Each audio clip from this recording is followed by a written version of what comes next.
Hello দর্শক, সবাইকে সালাম এবং শুভেচ্ছা জানিয়ে শুরু করছি আজকের টাইম এক্সক্লুসিভ। আশা করি সবাই ভালো আছেন এবং যে বিষয়গুলো আজকে আলোচনা করব তা প্রথমে জানাচ্ছি আপনাদের। আজকের বিষয়ের মধ্যে আছে যে বহুল আলোচিত, বিতর্কিত, সমালোচিত নাইকি এই আলোচনার বিষয়বস্তু নিউ ইয়র্ক সিটি ইলেকশন এবং ইলেকশনের আজকে আগাম ভোট গ্রহণ শুরু হয়েছে। আমরা জানবো যে আগাম ভোট গ্রহণ কেমন হচ্ছে এবং এই সর্বশেষ যে জরিপে কে সামনে কে পেছনে এই বিষয়টি জানবো আজকে আমরা আলোচনা করব। আর অনেকগুলো সাবজেক্ট আছে, বাট আজকে মেইনলি যে বিষয়টি আলোচনা করতে চাই তা হচ্ছে যে হঠাৎ করে বাংলাদেশি কমিউনিটিকে নিয়ে সব প্রার্থীদের মধ্যে আপনার টানাহেঁচড়া চলছে।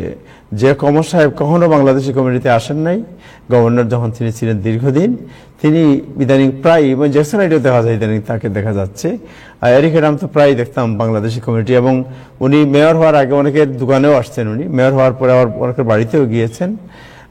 উনি তো ছিলেনই, যাই হোক উনি তো এবার ইলেকশন করছেন না, বাট জোহরান মামদানি ক্যাম্পেইনও বাংলাদেশি কমিউনিটিকে নিয়ে বেশ উৎসাহী এবং তারা বাংলাদেশি কমিউনিটি, জোহরান মামদানির বক্তব্য আপনারা শুনেছেন, যেখানে তিনি তার বক্তৃতার মধ্যে আফ্রিকান আমেরিকান ও বাংলাদেশি কমিউনিটি এই দুটোকে নিয়েই তার বক্তৃতায় বলেছেন। আজকে তিনি একটি সাংবাদিক সম্মেলন করেছিলেন মুসলিম জার্নালিস্ট তাদেরকে নিয়ে, মুসলিম কমিউনিটি মিডিয়া যা তাদেরকে নিয়ে, এবং সেখানে একটি মাত্র ভাষায় তার বক্তব্য ট্রান্সলেট করা হয়েছে এবং তা হচ্ছে বাংলায়। বাংলায় একজন ট্রান্সলেটর ছিলেন ড্রামের, তিনি শুধুমাত্র তিনি ইংরেজিতে যে বক্তব্য দিয়েছেন তা পুরোটা বাংলায় ট্রান্সলেট করেছেন। দ্যাট মিনস বাংলাদেশি কমিউনিটির যে বা মুসলিম কমিউনিটির যে মানে ইম্পর্টেন্স, সেই ইম্পর্টেন্স অনেক বেড়েছে এখন। কানাডার উপরে আরো 10% ট্যাক্স আরোপ করেছেন ট্রাম্প, এই বিষয়টি আজকে আমরা আলোচনা করব। এবং হাকিম জাফরিজ যে এন্ডোর্সমেন্ট দিলেন সে বিষয়ে মামদানি কি বললেন এই বিষয়টি আজকে আমরা আলোচনা করবো। আজকে অতিথি যারা আছেন তাদের মধ্যে আছেন জনাব করিম চৌধুরী, এসএল-এর সাধারণ সম্পাদক, কাজী ফজিয়া, উনি ড্রাম থেকে, আপনি জানেন ড্রামের উনি ওয়ান অফ দি অর্গানাইজার, তিনি জয়েন করবেন। মেরি জুবাইদা জয়েন করবেন। ইব্রাহিম চৌধুরী কোকন, আমিন মেহেদি আমাদের সাথে ইতিমধ্যেই যোগদান করেছেন এবং আমাদের সাথে আরও যোগদান করার কথা আছে জনাব মোহাম্মদ আলী, সাধারণ সম্পাদক বাংলাদেশ সোসাইটি। শুরু করবো দিনের আপডেট জানাচ্ছেন নাজবুল হাসান। তার আগে যারা ফেসবুকে দেখছেন, আমরা রিকোয়েস্ট করি সব সময় যাতে এই প্রোগ্রামটি অন্যরাও দেখতে পারেন, আপনারা প্লিজ একটু শেয়ার করে দেন সবাইকে। থ্যাংক ইউ, সবাইকে অনেক ধন্যবাদ, কৃতজ্ঞতা। যাচ্ছি নাজবুল হাসান আপনার কাছে। ধন্যবাদ আবু তাহের এবং ধন্যবাদ টাইম টেলিভিশনের সকল দর্শক, শ্রোতা এবং প্যানেলিস্ট সবাইকে সালাম এবং শুভেচ্ছা। আশা করি আপনারা সবাই ভালো আছেন। আজ শনিবার অক্টোবর মাসের 25 তারিখ। প্রেসিডেন্ট ট্রাম্প এখন মালয়েশিয়ার পথে রয়েছেন। এখন থেকে কিছুক্ষণের মধ্যে হয়তো তিনি মালয়েশিয়ায় পৌঁছেও যাবেন। মালয়েশিয়া যাচ্ছেন তিনি, সেখানকার একাধিক সম্মেলনে অংশ নেবেন এবং তিনি যাচ্ছেন মূলত যুক্তরাষ্ট্রের ইতিহাসে সবচেয়ে আলোচিত ডিল মেকার প্রেসিডেন্ট হিসাবে। এবং তিনি আজকে এয়ারফোর্স ওয়ানে সাংবাদিকদের বলেছেন যে তিনি আশা করছেন সেখানে বেশ কিছু ডিল তিনি করতে সক্ষম হবেন এবং ডিলগুলো প্রস্তুত, তবে ডিলগুলোর ব্যাপারে বিশদ তিনি কোনো ব্যাখ্যা দেননি। তবে মূলত যে বিষয়টি এই মুহূর্তে স্পষ্ট সেটি হচ্ছে যে চীনের প্রেসিডেন্ট প্রেসিডেন্ট জির সাথে তার বৈঠক হবে দক্ষিণ কোরিয়ার সোলে, এবং সেখানে তিনি যদিও প্রেসিডেন্ট ট্রাম্প যাওয়ার আগে চীনের বিরুদ্ধে বেশ বেশ জোরালো বক্তব্য দিয়েছেন, চীনের ব্যাপক সমালোচনাও করেছেন। চীনের উপর আগামী 1 নভেম্বর থেকে 150% শুল্ক আরোপেরও হুমকি দিয়েছেন চীনা পণ্যের উপরে।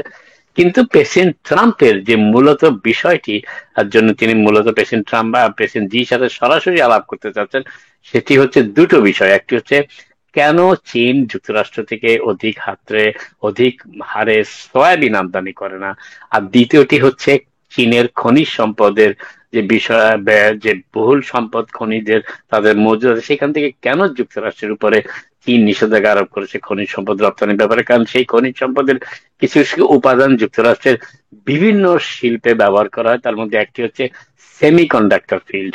এবং এতে চীন এতটাই বেঁকে বসেছে প্রেসিডেন্ট ট্রাম্পের উপরে যে প্রেসিডেন্ট ট্রাম্প সরাসরি আবেদন করতে যাচ্ছেন জির কাছে। তবে এই দুই শীর্ষ নেতার বৈঠকের পর চীনের উপর আরোপ করা শুল্ক উঠে যাবে কিনা সেই বিষয়ে এখন নিশ্চিত করে বলা যাচ্ছে, কারণ প্রেসিডেন্ট ট্রাম্প এই ট্যারিফের বিষয়টাকে দর কষাকষির অস্ত্র হিসাবে ব্যবহার করতে শুরু করেছেন তার দ্বিতীয় মেয়াদের প্রেসিডেন্সির প্রায় শুরু থেকেই, এবং সর্বশেষ তিনি এই ট্যারিফের অস্ত্রটি ব্যবহার করার চেষ্টা করেছেন কানাডার বিরুদ্ধে, সেই বিষয়ে আমি একটু পরে আসছি।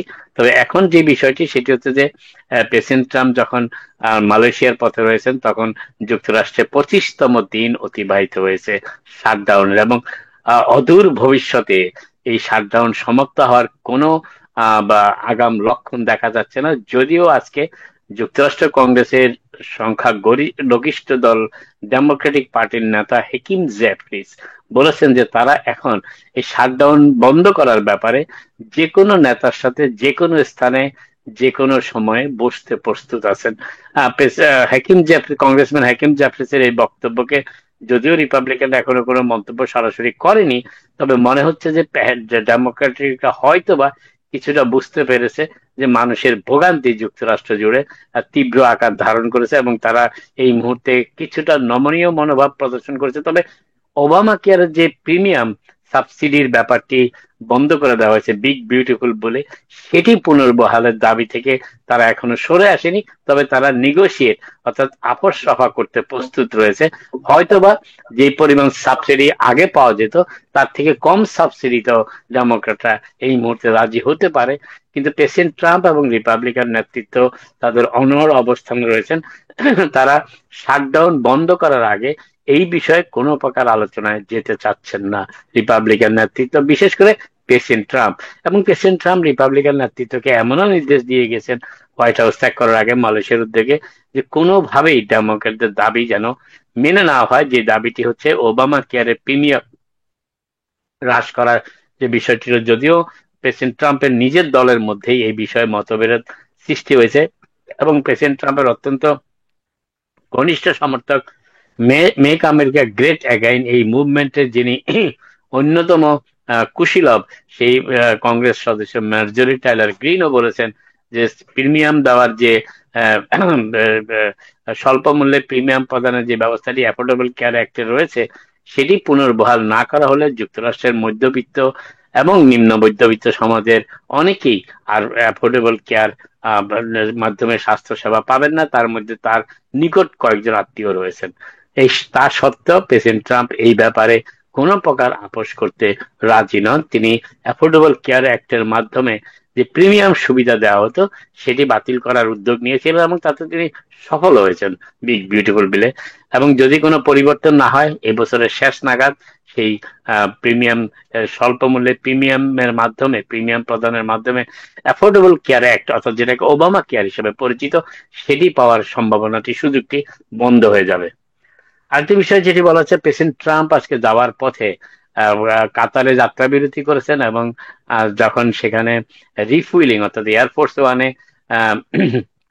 জ্বালানি সংযুক্ত করার সময় তিনি সেখানে কিছুক্ষণ অবস্থান করেন। সেই সময় তার এয়ারফোর্স বিমানে এসে তার সাথে দেখা করেন কাতারের আমির এবং কাতারের প্রধানমন্ত্রী থানি, দুজনের নামই থানি অবশ্য। কাতারের প্রধানমন্ত্রী আমির এবং কাতারের প্রধানমন্ত্রী, তারা দুজনেই প্রেসিডেন্ট ট্রাম্পের সাথে এয়ারফোর্স ওয়ানের ভিতরে এসে কথাবার্তা বলেছেন। তবে এরপরে প্রেসিডেন্ট ট্রাম্প অবশ্য এয়ারফোর্স ওয়ানেই সাংবাদিকদের জানিয়েছেন যে তারা গাজা বিষয়ে আলাপ আলোচনা করেছেন, এবং কাতারের নেতৃত্ব তাকে আশ্বস্ত করেছে যে হামাস যুদ্ধবিরতি মেনে চলছে। এবং প্রেসিডেন্ট মনে করেন, ট্রাম্প অবশ্য সাংবাদিকদের জানিয়েছেন যে তিনি মনে করেন গাজার যুদ্ধবিরতি চুক্তি যেটি স্বাক্ষরিত হয়েছে সেটি বলবৎ থাকবে, এবং দুই পক্ষই চুক্তির শর্ত মেনে চলবে।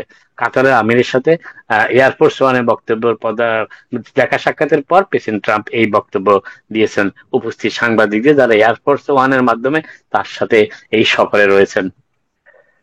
আরেকটি বিষয় যেটি বলার চেষ্টা করছি সেটা হচ্ছে যে আমি একটু আগে যেটি বললাম যে ট্যারিফ অস্ত্র হিসাবে ব্যবহার করার চেষ্টা করছেন প্রেসিডেন্ট ট্রাম্প তার দ্বিতীয় মেয়াদের দায়িত্ব নেবার শুরু থেকেই, এবং সর্বশেষ সেই অস্ত্রটি তিনি ব্যবহার করেছেন কানাডার বিরুদ্ধে।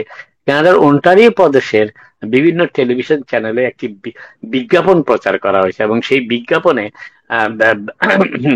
ছবি ব্যবহার করা হয়েছে যুক্তরাষ্ট্রের সাবেক প্রেসিডেন্ট রোনাল্ড রিগানের।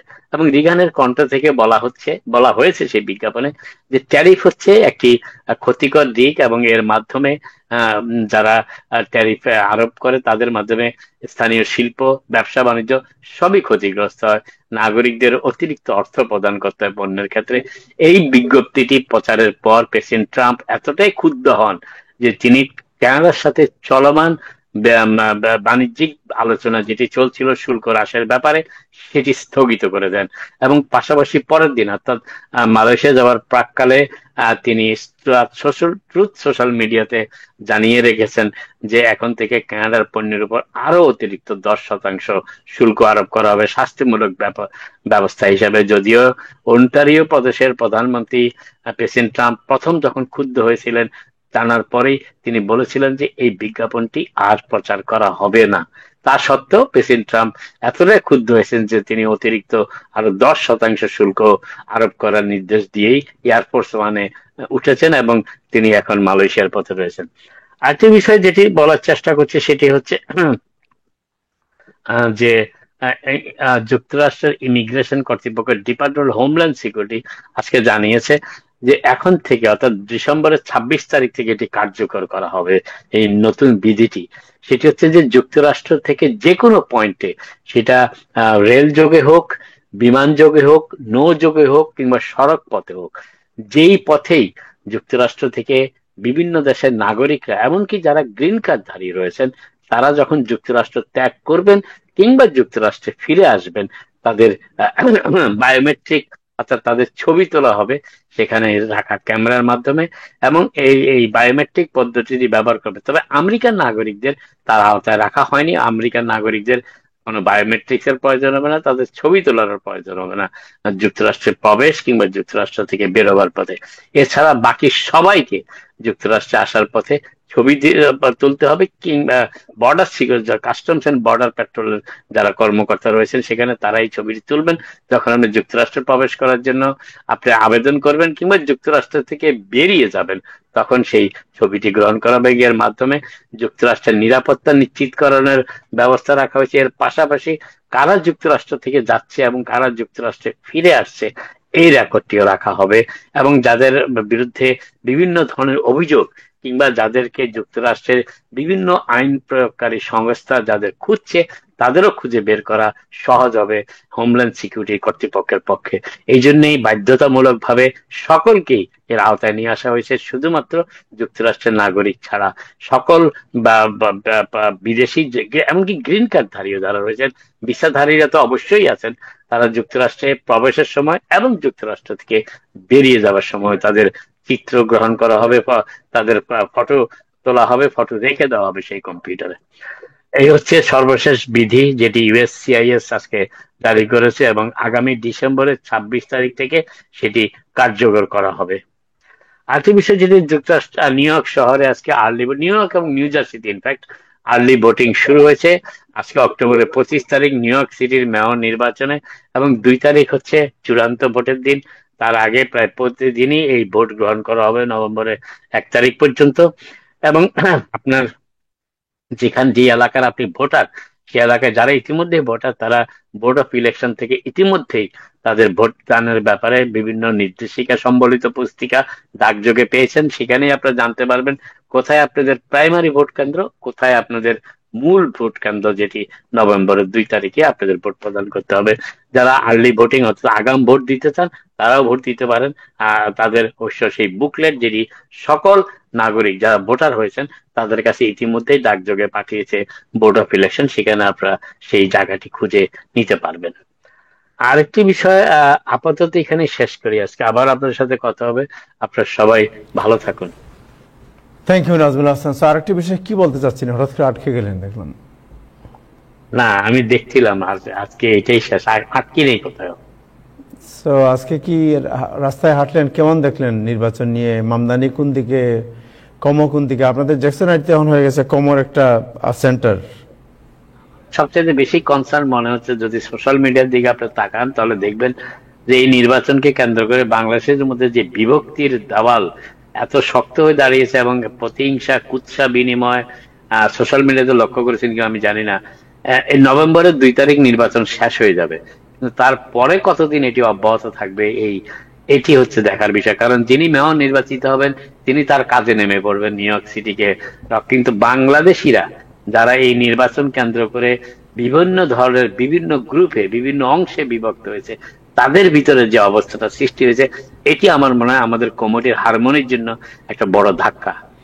সো এই যে আপনি বললেন যে তাদের মধ্যে আমি তো ওকে, সো একদিকে আছেন ফাহাদ সুলাইমান সাহেব, উনি কর্মকে সাপোর্ট করছেন। না না, এটি ঠিক না, নামকরণ না করেই বলা যায় না, যে নাম বললে অসুবিধা নাই, এটা তো ওপেন জিনিস, উনি সাপোর্ট করছেন। ওনার সাথে আছে পল ভাই, উনি তো রিপাবলিকান, উনি ওনার একটা অবস্থান নিয়েছেন। ওনার সাথে আরো কিছু লোক আছেন, আমাদের দিলীপনাথ, উনি কমকে সাপোর্ট করছেন। পরিচিতদের মধ্যে তো তারাই আমি দেখতে পাচ্ছি, আর অন্যদিকে অলমোস্ট এভরিবডি ইজ না না, আমি তো গিয়েছি, আমি তো কয়েকটা সমাবেশে গিয়েছি, আমি দেখেছি অনেকের হয়তো নাম আমরা অনেকেই জানি না, চিনিও না, কিন্তু আমি দেখেছি যে বাংলাদেশের একটা অংশ, যেমন আমি যদি বলি জামাইকার ব্যবসায়ী আমজাদ হোসেন সেলিমের কথা যদি বলি, আরো অনেকেই আছেন, আমি সবাই নাম করতে চাচ্ছি না। একটা যে অবস্থাটা 2 মাস আগেও ছিল না আমাদের কমিউনিটিতে, সেটি এখন দেখা দিচ্ছে, আমি সেই কথাটাই বলছি। এমনকি প্রাইমারি সময় বিষয়টা ছিল না। ওকে, সো এখানে লোকাল যে পলিটিক্স হয়, পলিটিক্সে আমরা আমেরিকাতে দেখেছি যে দুইজন দুই প্রার্থীকে সাপোর্ট করে এবং একসাথে বসে গল্প করতেছে, হাসাহাসি করে, এক ঘরের মধ্যে হাজবেন্ড, আপনি জানেন যে হাজবেন্ড অ্যান্ড ওয়াইফ দুইজন হইলে একজন ডেমোক্রেটিক পার্টির স্ট্র্যাটেজিস্ট, খুব নামকরা লোক, টেলিভিশন হোস্ট, আরেকজন হচ্ছে তার ওয়াইফ হচ্ছে রিপাবলিকান পার্টি স্ট্র্যাটেজিস্ট, এবং দে আর লিভিং টুগেদার। সো আমাদের মধ্যে এই যে ব্যাপার, এই বিষয়ে হোয়াট ইজ ইউর কমেন্ট? না, আমার কমেন্ট না, আমার অবজারভেশন, আমি কমেন্ট করতে চাচ্ছি ওকে, না। What is your observation? আমার অবজারভেশন হোয়াট ইজ ইউর হচ্ছে সাজেশন বিং এ ভেরি এই নির্বাচনকে কেন্দ্র করে আমাদের, এই নির্বাচন তো 2 তারিখ শেষ হয়ে যাবে, এই নির্বাচনকে কেন্দ্র করে আমাদের কমিউনিটির হারমোনির যে আঘাতটা আসতেছে, কমিউনিটি হারমোনির উপরে এতদিন আমাদের ভিতরে আঘাত ছিল। বাংলাদেশ থেকে যিনি সরকার প্রধান আছেন, আওয়ামী লীগ, বিএনপি, এদের ভিতরে একটা ক্লাশ সৃষ্টি হয়, তাতে কমিউনিটি কিছুদিন ক্ষতিগ্রস্ত হয়। এরপরে এই নির্বাচনকে কেন্দ্র করে, যেমন ধরেন ডেমোক্রেটিক প্রাইমারি সময় কিন্তু এই অবস্থাটি ছিল না, আমি যেটা বলার চেষ্টা করছি। এমনকি গত বছর আপনারা লক্ষ্য করেছেন কিনা জানি না, গত নির্বাচনে যখন এরিক অ্যাডামসের নির্বাচনের সময় এই অবস্থাটি ছিল না। কিন্তু দিনে দিনে আমাদের কমিউনিটিতে অসহনীয় মনোভাবটা, একে অপরকে সহ্য করার যে একটি সীমা, সেই সীমাকে অতিক্রম করার যে একটা প্রবণতা দেখা যাচ্ছে, এইটা আমি মনে করি আমাদের বাংলাদেশি কমিউনিটির হারমোনির জন্য একটা ক্ষতিকারক দিক। Thank you so much. আমার মনে হয় যে আমরা যেটা বলতে পারি যে ইটস এ ডেমোক্রেটিক সোসাইটি, এবং এখানে সবার মত প্রকাশের স্বাধীনতা আছে উইথ রেসপেক্ট, এবং এটা যদি আমরা এই কোর ভ্যালু যেটা ডেমোক্রেসি, এটা যদি মেনটেন করি আমরা, তাহলে আমরা সবাই বিভিন্ন দল এবং মত করতে পারবো, কিন্তু একই সাথে আমরা কমিউনিটিকেও ঐক্যবদ্ধ এবং শক্তিশালী করতে পারবো। এই বিষয়টি আমাদের, এই চেতনায় আমাদের থাকা উচিত। সালাম জিয়া ভাই, আপনাকে অনেক শুভেচ্ছা, সালাম, অনেকদিন পরে আপনাকে দেখলাম, থ্যাংক ইউ সো মাচ। আমরা আগে মেরির কাছ থেকে একটু শুনি, তো একটা বিষয় শুনতে চাই, এরপরে আপনি আলোচনা করতে সুবিধা হবে এটার। যে মেরি জুবাইদা, আপনার কাছে আগে শুনতে চাই একটু, যে আপনি দেখতে পাচ্ছেন যে ইদানিং, আজকে একটু আগে আমি বলছিলাম যে মামদানি একটি প্রেস কনফারেন্স ছিল, প্রেস কনফারেন্সটা ছিল মুসলিমস মিডিয়াদের সাথে, স্ট্যান্ড উইথ আই ওয়াজ দেয়ার, এবং তিনি সেখানে বিভিন্ন দেশের মুসলিম, ইনক্লুডিং আল জাজিরা ছিল, ইনক্লুডিং আল জাজিরা সহ বিভিন্ন দেশের মুসলিম দেশের মিডিয়া ছিল, কিন্তু একমাত্র বাংলা ভাষায় একজন ইন্টারপ্রিটার ছিল, এবং উনি যা বক্তব্য দিয়েছেন পুরোটাই বাংলা ভাষায় ট্রান্সলেট করা হয়েছে। এটা গেল এক কথা। আমরা যে কমর সাহেব গভর্নর, উনি একটু, অনেকে মনে করেন অভিজাত শ্রেণীকে রিপ্রেজেন্ট করেন ডেমোক্রেটিক পার্টির, এবং কখনো আমরা তাকে বাংলাদেশি কমিউনিটির, যখন তিনি গভর্নর ছিলেন অথবা এরপরেও কোনো সময় বাংলাদেশি কমিউনিটির সাথে তার কোনো চালচলন উল্টা বসা দেখিনি। হঠাৎ করে তিনি প্রায় দেখা যায় ইদানিং চলে আসেন আপনার জ্যাকসন আইটি, এবং বাংলাদেশি কমিউনিটি নিয়ে তার ব্যাপক উচ্ছ্বাস এবং আগ্রহ। এবং আপনি জানেন আগে আমাদের এরিক অ্যাডাম, উনিও বাংলাদেশিদের নিয়ে আগ্রহ উচ্ছ্বাস প্রকাশ করেছেন। কংগ্রেসে যারা রিপ্রেজেন্ট করেন তাদের অনেকেই বাংলাদেশিদের নিয়ে আগ্রহ উচ্ছ্বাস। এই যে অল অফ এ সাডেন মনে হচ্ছে বাংলাদেশি কমিউনিটির প্রতি সবার আগ্রহের যে পাল্লা ধীরে ধীরে ভারী হচ্ছে। What is the reason? আপনাকে অনেক ধন্যবাদ আমাকে আপনার অনুষ্ঠান সুযোগ দেওয়ার জন্য এবং আমার কথা বলার সুযোগ করে দেওয়ার জন্য। বলার আগে বলতে চাই যে আপনার মাইক্রোফোনে হয়তো কোনো একটা বিষয় আছে, আমি কারো কথা এরকম ডাবল ট্রিপল শুনি না, আপনার কথা অনেক বেশি ইকো হচ্ছিল, এখন আর ইকো হবে না। আমার এখানে ডাবল মাইক্রোফোন ছিল, আমি এটা বন্ধ করে দিয়েছি। আমি আসলে hearing disability person, mostly depend on lip reading, কিন্তু আপনার এই ইকো হওয়ার কারণে আমি আরো আমি কি আবার প্রশ্ন করব? খুব খুশি হব তাহলে, থ্যাংক ইউ। আবার প্রশ্ন, ওকে। সো আমার প্রশ্ন হচ্ছে যে আপনি জানেন যে নিউ ইয়র্ক সিটি ইলেকশনে হঠাৎ করে আমরা দেখতে পাচ্ছি বাংলাদেশি কমিউনিটিকে নিয়ে মূলধারার রাজনীতিবিদদের মধ্যে সাংঘাতিক আগ্রহ এবং উচ্ছ্বাস। কমর সাহেব উনি যখন গভর্নর ছিলেন বা এর পরেও ওনাকে কখনো আমরা আমাদের মধ্যে দেখি নাই বাংলাদেশি কমিউনিটির মধ্যে। ইদানিং প্রায় উনি বাংলাদেশি কমিউনিটির সমাবেশে আসছেন, জ্যাকসন আইটি পর্যন্ত বেশ কয়েকবারই এসেছেন এবং বাংলাদেশি কমিউনিটির সাথে হ্যান্ডশেক থেকে গোলাগুলি করা সব দেখতে পাচ্ছি। জোহরান মামদানির তো উনি তো তার বক্তৃতাতেই বাংলাদেশি কমিউনিটি প্রথমে আন্টি এখন আঙ্কেলদের কথাও বলছেন, আপনি জানেন। এবং তিনি আজকে একটি সাংবাদিক সম্মেলন করেছেন যেখানে মুসলিম কমিউনিটির মুসলিম মিডিয়া ইনক্লুডিং আল জাজিরা ছিল, সেখানে তিনি তার যে সাংবাদিক সম্মেলনের পুরো কথাগুলো একমাত্র ইন্টারপ্রিটার ছিল বাংলা, অন্য কোনো দেশের ইন্টারপ্রিটার ছিল না। সেখানে আরবিক ছিল, পাকিস্তানি ছিল, অন্যান্য দেশের লোকরা ছিল। এই যে বাংলাদেশি কমিউনিটি নিয়ে যে আগ্রহ এবং উচ্ছ্বাস অন্য এই দেশের মূলধারার পলিটিশিয়ানদের মধ্যে, কারণ কি? Thank you. এবার আপনার প্রশ্নটা বুঝতে পেরেছি। এটা হওয়ার কথা ছিল, তাই হচ্ছে। যে বিষয়গুলি আমরা বাংলাদেশি কমিউনিটি জানি না, সেই বিষয়গুলি রাজনীতি যারা করেন এবং সাথে গভীরভাবে যারা এ নিয়ে গবেষণা করেন, রিসার্চ করেন, তারা জানেন। সেটা হচ্ছে বাংলাদেশি কমিউনিটির নিউ ইয়র্ক সিটিতে অফিসিয়ালি বলা হয় যে 1,10,000 বাংলাদেশি এখানে আছেন। আসলে এই সংখ্যা অনেক অনেক বেশি। তার কারণ হচ্ছে গিয়ে 2000 সাল এবং তার আগে যত বাংলাদেশি যারা যে কোনো বিষয়ে রেজিস্ট্রেশন করেছেন, তারা সাধারণত নিজেদেরকে বাংলাদেশি বলার কোনো সুযোগ পাননি। ফলে পুরো সময় যে কোনো ফর্মে, সেটা ভোটার লিস্ট হোক বা অন্য যে কোনো ভাবে হোক, যে কোনো ফর্মেই হোক, সিটি, স্টেট বা এই সার্ভিস রিলেটেড যে কোনো জায়গায় তখন অপশন ছিল আপনার ব্যাকগ্রাউন্ড কি, এশিয়ান, তার মধ্যে ছিল ইন্ডিয়ান একটা অংশ ছিল, অথবা স্টেশন একটা সুযোগ ছিল, কিন্তু বাংলাদেশি কোনো সুযোগ ছিল না।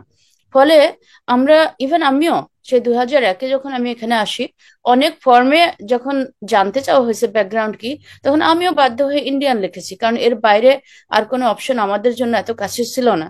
যে কিন্তু পরবর্তীতে একটা জেনারেশন সেখান থেকে বের হয়ে এসেছে যারা নিজেদেরকে আর ইন্ডিয়ান বলতে রাজি হয়নি। তারা সেখান থেকে, একটা অপশন ছিল যে 10-12টা অপশনের মধ্যে একদম নিচে একটা অপশন ছিল যেখানে লেখা ছিল আদার্স। সেই আদার্সে ক্লিক করে ওই কি বলে ব্লাঙ্ক বক্সের মধ্যে লিখে দিয়েছে বাংলাদেশি আমেরিকান। সেইখান থেকে কিন্তু এই বাংলাদেশি আমেরিকান লেখার একটা প্রচলন শুরু হয়। সেই পরিসংখ্যান হিসেবে কিন্তু 1,10,000 বাংলাদেশি আমেরিকান এখানে পাওয়া যায় বলে মনে করা হয়। কিন্তু যারা এর পূর্বে এবং এর পরেও যারা নিজেদেরকে সেই এশিয়ান বা ইন্ডিয়ান বলে নিজেদেরকে লিখেছেন, তাদেরকে কিন্তু এই এখনো সেই ইন্ডিয়ান হিসেবে কাউন্ট করা হয়। কিন্তু যারা এই নির্বাচন প্রক্রিয়ার সাথে গভীরভাবে ওতপ্রোতভাবে জড়িত এবং সিটি সার্ভিসগুলির সাথে জড়িত, তারা কিন্তু দেখেন যে যাকে যাকে ইন্ডিয়ান বলা হয়েছিল তার সাথে কথা বলে দেখা যায় সে বাংলাদেশি, বাংলা ভাষায় কথা বলে, অন্তত বাঙালি। তো এর বাইরে আর একটা বিষয় আপনাকে বলি, প্রাইম ভোটার একটা বিষয় থাকে। সেই প্রাইম ভোটার অনুযায়ী আগে যখন আমাদেরকে, ইভেন এখনো পুরোপুরি এটা শুদ্ধ করা হয়নি, সেই প্রাইম ভোটার যত ভোটার আছেন তাদের মধ্যে যেসব নাম আরবি দিয়ে হয়, যেমন মোহাম্মদ ইব্রাহিম যদি নাম হয়, তাকে এনলিস্টেড করা হয়েছে আরব বলে। আর যার নাম হচ্ছে গিয়ে ধরেন কি বলে রতন চন্দ্র, তাকে লেখা হয়েছে ইন্ডিয়ান। কারণ ভোটার লিস্টে আমরা কেউ ব্যাকগ্রাউন্ডকে ওইভাবে লেখার কোনো সুযোগ থাকে না। তো বেসড অন আমাদের নাম এবং ইন্টারনেট মানে সার্চ দিয়ে যেভাবে এই নামের অরিজিন আসে কোথা থেকে, ওই অনুযায়ী যখন দেখা গেছে এটা আরব অরিজিন থেকে এসেছে, সেটাকে এনলিস্টেড করা হয়েছে আরবিক নাম হিসেবে। আবার যেটা বাংলাদেশি বা ইন্ডিয়ান সাবকন্টিনেন্ট থেকে এসেছে, তাদেরকে গণহারে ইন্ডিয়ান হিসাবে এনলিস্টেড করা হয়েছে। আমি নিজে প্রাইম লিস্ট দেখেছি এবং তখন আমি প্রথম এটা আমার চোখে পড়ে যে আমি বাংলাদেশি খুঁজে পাই না, সবই শুধু পাই ইন্ডিয়ান এবং আরব।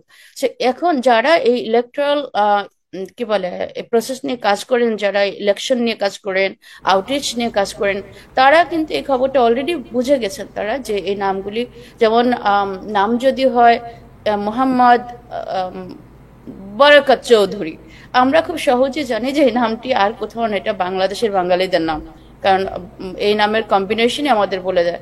বা আব্দুল জব্বার হাওলাদার, আমি নাম শুনেই বুঝে যাবো যে আব্দুল জব্বার দুটা নামই আরবিক অরিজিন থেকে আসলো। এই হাওলাদার নামটা একত্রে থাকার কারণে এই গ্যারান্টেড এই নামটা বাংলাদেশিদের, বাঙালি বাংলাদেশিদের নাম। সে এইরকম আহ, ঘটনাগুলির কারণে অতীতে যেসব মানুষরা মনে করতেন যে পুরো নিউ ইয়র্ক সিটিতে প্রচুর ইন্ডিয়ান এবং আরব মানুষ আছে, তারা এখন এই ইলেকশন প্রসেসের সাথে জড়িত হওয়ার কারণে, অভিজ্ঞতার কারণে তারা জানতে পারছে আসলে আহ, এরা সব আরবও না, ইন্ডিয়ানও না, এখানে একটা বিরাট পপুলেশন বাংলাদেশি। দ্বিতীয়টা যে বাংলাদেশি মানুষরা ভোট দেয়, বাংলাদেশেও অনেক ভোটের সময়টা খুবই, যখন মানে ফেয়ার অ্যান্ড ফেয়ার ইলেকশন হতো, তখন আপনারা জানেন আমাদের ছোটবেলা আমরা দেখেছি যে উৎসব করে ভোট দিত। ভোটের সময় এই পান চিনি খাওয়া, জারি গান গাওয়া, তারপরে ভোটের আগে পরে সবাই দলে দলে ভোট নিয়ে গল্প করা, মিছিল মিটিং করা, এগুলি বাংলাদেশিদের একটা উৎসবের মতো বলতে পারেন, ধরনের ট্র্যাডিশন। সেই ট্র্যাডিশনটা মাঝখানে এটা এটা মানুষ এতটা ইনভলভ হয়নি, কিন্তু এক একটা গ্রুপ অফ পিপল বিভিন্নভাবে এর সাথে, এই ইলেকট্রাল প্রসেসের সাথে জড়িত হয়ে যায়। আপনারা জানেন যে আমাদের বাংলাদেশে প্রথম যিনি নির্বাচন করেছিলেন তিনি হচ্ছেন কি আমাদের মোর্শেদ আলম ভাই। উনি সেই প্রথম নির্বাচিত স্কুল বোর্ডের মেম্বার, এবং প্রথম উনি ইলেকশন, স্টেট ইলেকশন করেছিলেন 1998 সনে। উনি কিন্তু 42% ভোট পেয়েছিলেন। তো আমাদের জার্নি কিন্তু অনেক আগে এই ইলেকটোরাল প্রসেসের সাথে, কিন্তু ইলেক্টেড হতে পারিনি আমরা স্টেটে এখনো। আমাদের সিটি কাউন্সিল হয়েছে সে আগের দিন, মানে কিছুদিন আগে।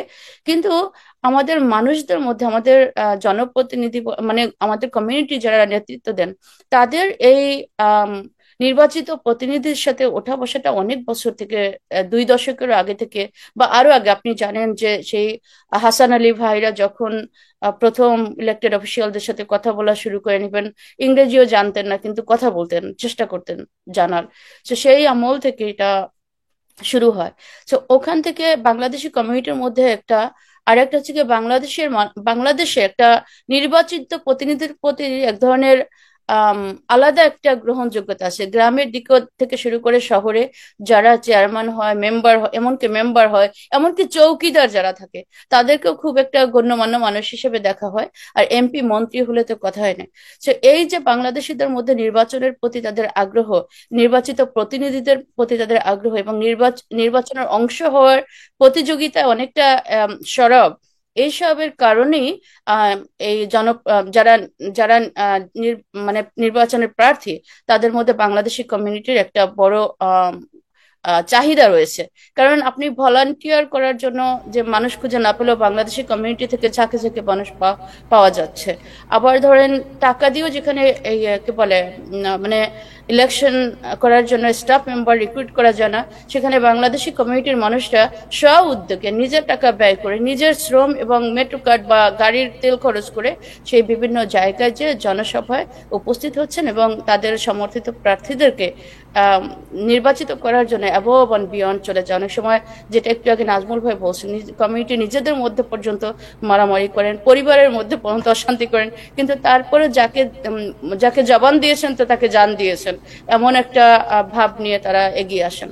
যে সবকিছু মিলিয়েই বাংলাদেশের মানুষদের এই নির্বাচন প্রক্রিয়ার তাদের গুরুত্ব অত্যন্ত অপরিসীম, এবং তাদের সেই ক্ষমতাটা আছে এই নিউ ইয়র্ক সিটির পলিটিক্যাল ম্যাপকে শেপ করার মতো সে শক্তিটা তাদের আসলে আছে। এবং আপনারা এই প্রক্রিয়ার মধ্যে দিয়ে আপনারা দেখবেন যে ভবিষ্যতে অনেক আরো মানে অনেক বাংলাদেশি প্রতিনিধিও বেরিয়ে আসবে এর মধ্যে থেকে। Thank you. এটারই একটা চলমান প্রক্রিয়া এখন। Thank you so much, thank you, আপনাকে অনেক ধন্যবাদ। আমার মনে হয় যে ইট ইজ একটা সুন্দর চিত্র আমরা পেলাম। কাজী ফৌজি আমাদের সাথে আছেন, ইব্রাহিম চৌধুরী খোকন আছেন, মোহাম্মদ আলী আছেন, জনাব আমিন মেহেদি আছেন আমাদের সাথে, এবং জনাব করিম চৌধুরী ওনারা আছেন। সবাই আমরা আলোচনা করবো আজকে। জিয়া ভাই, আপনি তো বাইরে থাকলেও আপনি তো আমাদের কমিউনিটির অত্যন্ত সর্বজন শ্রদ্ধ একজন ব্যক্তিত্ব, এবং কমিউনিটিকে ঐক্যবদ্ধ করার ক্ষেত্রে আপনি সবসময় ভূমিকা রাখেন। সো এই যে মেরি জুবাইদা যেটা বললেন যে বাংলাদেশের কমিউনিটিকে নিয়ে ইদানিং মূলধারা রাজনীতিতে বেশ ভালো আগ্রহ এবং কমিউনিটিও খুব সরব, what is your suggestion in order to empower our community? Mehedi যেটা বলছেন, আমি শিখছি অনেক জিনিস, আমারও চিন্তা ভাবনা ছিল, কিন্তু সুন্দর করে এই যে কমিউনিটির যে আমাদের অনেক বেশি লোক আছে, আমার যে পাওয়ার, এটা ইলেক্টেড যারা ইলেকশন দাঁড়াচ্ছে তারা জেনে গেছে, আমরা না জানলেও। এবং আমাদের মধ্যে যে পেশন, এই যে মারামারি করা, চাওয়া, সব করা, এগুলো কিন্তু একটা স্ট্রেংথ। এই যে ও যেটা সুন্দর করে বললো যে ভলান্টিয়ার লোক পাওয়া যায় অন্য লোকরা, এগুলো আমাদের কালচার এবং এটাকে আমাদের ধরে রাখতে হবে। আমার যেটা প্রবলেম হচ্ছে নিউ ইয়র্ক ইলেকশন নিয়ে, যে ঠিক যেরকম ডোনাল্ড ট্রাম্প ইলেকশন যখন হলো তখন মুসলমানরা খেপে গেলেন, বললেন যে বাইডেনকে দেওয়া যাবে না, বাইডেন আটকাচ্ছে না, শিশু কিলার, ট্রাম্প সব শেষ ঠিক করে দেবে। তারা দুই গ্রুপ হয়ে গেল, হয়ে ট্রাম্পকে ভোট দেওয়া হলো। ভোট দেওয়ার পর থেকে তারা এখন কোনো কথা বলে না, কারণ যার ফিলোসফি ডিফারেন্ট। যেমন কুমো, ও কোনোদিনও এই, আমি জানি না মামদানির দু একটা পয়েন্ট নিয়ে তারা এটা ওটা বলছে, কিন্তু মেইন জিনিস যেটা মামদানির, এই জিনিসটাকে যদি আমরা না বুঝিয়ে না সাপোর্ট দিই, তাহলে আমাদের ঠিক ডোনাল্ড ট্রাম্পের মতো আমাদের যে দুঃখ হবে। তো আমি এই জন্য বলতে চাচ্ছিলাম যে ঠিক আছে, দ্বিধা বিভক্তি থাকতেই পারে, কিন্তু একটু বুদ্ধি করে চিন্তা করতে হবে যে কারা আমাদের আমাদের সর্বজনীন ভাবে, খালি আমাদের দু একটা পয়েন্ট নিয়ে তারা যেটা লেখালেখি করে। আমি জালালাবাদে এর মধ্যে দেখি একজন ভদ্রের কাছে, সে এত এমন ভাবে লিখে যে লেখাটার মধ্যে একটা সৌন্দর্য থাকা দরকার, যুক্তি থাকা দরকার, তা না হলে এটা একটা পার্সোনাল অ্যাটাক হয়ে যায়। তো এসব কারণে ট্রাম্পকে সাপোর্ট অনেকে অন্য কারণে করতে পারে, বর্ডারের জন্য করতে পারে, এর জন্য করতে পারে, কিন্তু ওভারঅল হিউম্যান অ্যাসপেক্ট ভিউ থেকে, মুসলিম অ্যাসপেক্ট ভিউ থেকে, ইমিগ্রেন্ট ভিউ থেকে, এখন পর্যন্ত এই যে ইসরায়েলে এখনো ইসরায়েলিরা বোমা মারতেছে, ট্রাম্প বলছে যে কিছু হচ্ছে না। তো এই লোকটা, তার তো সবাই জানি আগ থেকে যে সেরকম কোনো কোনো তার কোনো ইন্টারেস্ট ছিল না। তো নেতানিয়াহুর সাথে তার হ্যান্ডশেক করতেছে, তার অনেক কানেক্টেড আছে, সে পট করে চোখ ঘুরিয়ে ফেলবে, কিন্তু মামদানি সেটা করার মতো করবে না, তার সাহস আছে, সেটা বলেছে। এই সিম্পল জিনিসটা আমরা হয়তো জীবনে বোঝাতে পারবো না যারা বিরোধিতা, কিন্তু আমি মনে করি এটা নিয়ে ঠান্ডা মাথায়, যে নাজমুল যেরকম বললো, ঝগড়া না করে চিন্তা করা দরকার কোনটা লং টার্মে আমাদের লাভ হবে। এবং যেহেতু আমাদের কমিউনিটি স্ট্রং, মেরি যখন বললেন যে আমরা করতে পারি চেঞ্জ, এই দায়িত্বটা আমাদের নেওয়া দরকার। আমি আর বেশি বলবো না, অনেক লোক আছেন, আমি শুনি এখন যদি কোনো প্রশ্ন না থাকে। Thank you so much, thank you. আপনার কাছে আসে আজকের জানার জন্য, বাট একটু আজকের আপডেট জেনে নিই। আজকে আর্লি ভোটিং শুরু হয়েছে, আমিন মেহেদির কাছ থেকে শুরু করি। আমিন ভাই, সো আপনি তো আজকে আর্লি ভোটিং শুরু হয়েছে, আপনি community board member and then also involve in community activities. So অ্যাক্টিভিটিসের মধ্যে আপনার কেমন লাগলো আর্লি ভোট এবং কি মনে হয় আপনার? আসসালামু আলাইকুম সবাইকে, থ্যাংক ইউ তাহের ভাই for having me today here, and সব প্যানেলিস্ট এবং দর্শক সবাইকে শুভেচ্ছা এবং অভিনন্দন আমাদের এই সুন্দর আয়োজনে যারা শরীক হয়েছেন। আমি আপনাকে এই উত্তরটা দেওয়ার আগে আমি কি একটু, আপনি প্রিভিয়াস যে ব্যাপারগুলো আলোচনা করছিলেন সেখানে একটু শরীক হতে পারি? জি জি, এই যে কমিউনিটির ব্যাপারে যেটা বললেন, আলহামদুলিল্লাহ আমি আজকে এই আলোচনায় আসার, আমি ঢাকাতে এটাতে অংশগ্রহণ করতে পারতেছি। আর আমাদের মোহাম্মদ আলী ভাইও আছেন। আপনারা জেনে থাকবেন 5 বছর আগে আমরা এই জিনিসটা আমাদের মোহাম্মদ আলী ভাই রিয়েলাইজ করছে, দেন উনি আর আমি মিলে কিন্তু আমরা এই যে চলো যাই মূল ধারায়, বাংলা একটা স্লোগান আর ইংরেজিতে community move into the main stream, আমরা বাংলাদেশি আমেরিকান সোসাইটি, এটা নিয়ে কিন্তু 5 বছর আগে আমরা মাঠে নামছি। আমাদের ইব্রাহিম ভাইকে দেখা যাচ্ছে, ইব্রাহিম ভাই কিন্তু সেটাকে বলতেছিল মূলাধারা বলে, উনি কখনো করছেন যে ওটার ফলটা কিন্তু এখন আমরা না শুধু, আর অনেকগুলো মানুষ বাইরে এসছে। আগে আমাদের কিন্তু আমাদের কমিউনিটির মধ্যে যে এতগুলো, ভাবি অনেক সুন্দর করে বলছে, আর তার সাথে আমি কিছু অ্যাড করতেছি, আমাদের কমিউনিটির মধ্যে যে এই যে এতগুলো সংগঠন আছে, আমরা যে এত অনুষ্ঠান করি, এইগুলো হয়েছে কি, ওরা আগে কিন্তু আসতো, আমরা খালি এন্টারটেইন করতাম। এখন দেখবেন আমাদের একটা ছোট্ট অভিষেকেও একজন, আমরা একটা অফিসিয়ালকে আনতে চাই, তো ওরা কিন্তু এটা লক্ষ্য করছে। আর আমাদের মসজিদগুলিতে গেলে দেখে আমাদের কমিউনিটির যেই অ্যাক্টিভিটিস আছে এই সমাজে, ওইটা এদের অনেক ভাবে আকৃষ্ট করছে। এরা কিন্তু বলছে যে এর আগে কিন্তু আমি দেখছি আমার মেয়রের অফিসে আমরা যখন গেছি, বলছে যে Bangladesh community is rising community. আবার আমাদের আপনি দেখেন পুলিশে আছে, ট্রাফিকে আছে, আপনি সমস্ত জায়গায় আমাদের আছে, মানুষজন আছে। শুধু এই অফিসিয়াল আমাদের এখনো আমরা অনেক কমে আছি। সেই জায়গাটাতেই এখন হয়েছে কি আমাদের ব্যাংক বাজানোর সময় আসছে। এই দেখেন এই কোমো সাহেব কোনোদিন কোনো মসজিদে আসতেন না, কোনো আমাদের কমিউনিটির সাথে তো কোনো কানেকশনই ছিল না। There is no connection with us. কেন হচ্ছে? Because of this things. এখন ওরা দেখতেছে যে আরে ওদের তো অনেক সংগঠন আছে, ওদের অনেক, আমাদের অনেক অনুষ্ঠান হয়, অনেক ভাবে আমরা এই কমিউনিটির সাথে আমরা যুক্ত হতে পারি, আমরা একটা অবদান রাখতে পারি। এই জন্যই এরা আমাদের কাছে খুব বেশি ভিড়তেছে। আর আলহামদুলিল্লাহ এটার জন্য আমি আমি নিজেকে খুব, আরেকটা জিনিস হলো কি আমরা যেটাকে ভাঙতে পেরেছি, আমি মনে করি যে আমরা আগে ছিল কি একটা নির্দিষ্ট গ্রুপ শুধু মূলধারা করবে, ওই জিনিসটাকে আমরা ভাঙতে পেরেছি। এখন এখন কিন্তু সবাই যায়। আগে ভয় পেত যে না ওই মূলধারা আমাদের জন্য না, হয়তো কোনো একটা নির্দিষ্ট গ্রুপের জন্য। এখন কিন্তু সবাই সেখানে অংশগ্রহণ করছে, আর এইটারই প্রতিফলন হলো এটা। আপনি দেখবেন মিডিয়াতে সব জায়গায় কিন্তু, সেদিন কিন্তু আমরা যখন ভোটার রেজিস্ট্রেশন করতেছিলাম জ্যাকসন হেডে দাঁড়ায়, নিউ ইয়র্ক ওয়াশিংটন পোস্টের একজন ভদ্রলোক সাংবাদিক, সে উনি কিন্তু আমাদের পিছনে আমাদের অনেক কথা জিজ্ঞেস করছে, এবং পরেও আমাকে আবার ফোন করে জিজ্ঞেস করছে। So they are trying to find out যে এই কমিউনিটিটা স্লিপিং কমিউনিটি ওয়েক আপ হয়েছে, এইটা ওদের নজরে আসছে, এই জন্যই কিন্তু আমরা এই করতেছি। আর আজকে আপনি আর্লি ভোটিং এর যেটা কথা জিজ্ঞেস করলেন, আমি একটা সুন্দর জিনিস, আজকে আমি ভোট দিয়ে ফেলছি, আমি একটা খুব সুন্দর জিনিস নোট করছি। সেটা হলো কি, আপনি এই আরেকটা অ্যাডভান্টেজ যেটা আমাদের প্রিয় মামদানির জন্য, যে ওইখানে কোমর নাম খুঁজতেই সময় লাগে। কারণ হলো কি ওই প্রথমেই মামদানি আছে, আবার ওয়ার্কিং ক্লাস হিসেবে আবারও মামদানি আছে, আর কোমর সেকেন্ড লাইনে নিচে ওইখানে পড়ে রয়েছে। তো ওই যে সাধারণ যারা ভোটার আছে, যারা এই যে ব্যালটটা কিন্তু অনেক ইম্পর্টেন্ট থাকে, ওই ব্যালটে গিয়ে অনেকেই আগে করে যেখানে দেখা যায় নামগুলো, সেখান থেকেই তারা পিক করে। অনেক যারা আছে যারা ভোট দিতে যায় জানে না, তো ওদিক দিয়েও কিন্তু আমাদের জোহরান মামদানি অনেকখানি অ্যাডভান্টেজ পাবে বলে আমি মনে করি। আরেকটা হলো কি, আমি গতকালকেও কিন্তু এই অনুষ্ঠানের আলোচনাগুলো শুনতেছিলাম, আমরা এই যে বিভাজন আমাদের মধ্যে, অবশ্যই আমাদের একটা গ্রুপ আর একটা গ্রুপকে সাপোর্ট করতে পারবে, কিন্তু সেইখানে যে আমাদের এরকম তিক্ততা, এটা আসলেই আমাদের কাম্য না। আমরা অবশ্যই যে যার পলিসিটা যেরকম থাকবে সেরকমই করবে। আমাদের ফৌজিয়া আপা কিন্তু, কিংবা ভাবি, কিংবা যেই, আমরা মনে হয় আরেকটু সহনশীল হওয়া উচিত। কারণ কারো ওনারা পছন্দ করতেছেন, এটা ওনার প্রত্যেকেই, এখানে তাদের প্রত্যেকেরই মত প্রকাশের অধিকার আছে, তারা করবে। তো আমরা প্রত্যেকেই আবার একজন আরেকজনকে রেসপেক্ট করব, আমাদের যেন আমাদের মধ্যে যেন তিক্ততা না হয়, আমরা যেন আরেকজনের প্রতি একেবারেই খুব বেশি না করি, যেটা নাকি আমরা গত কিছুদিন ধরেই দেখতে পাচ্ছি।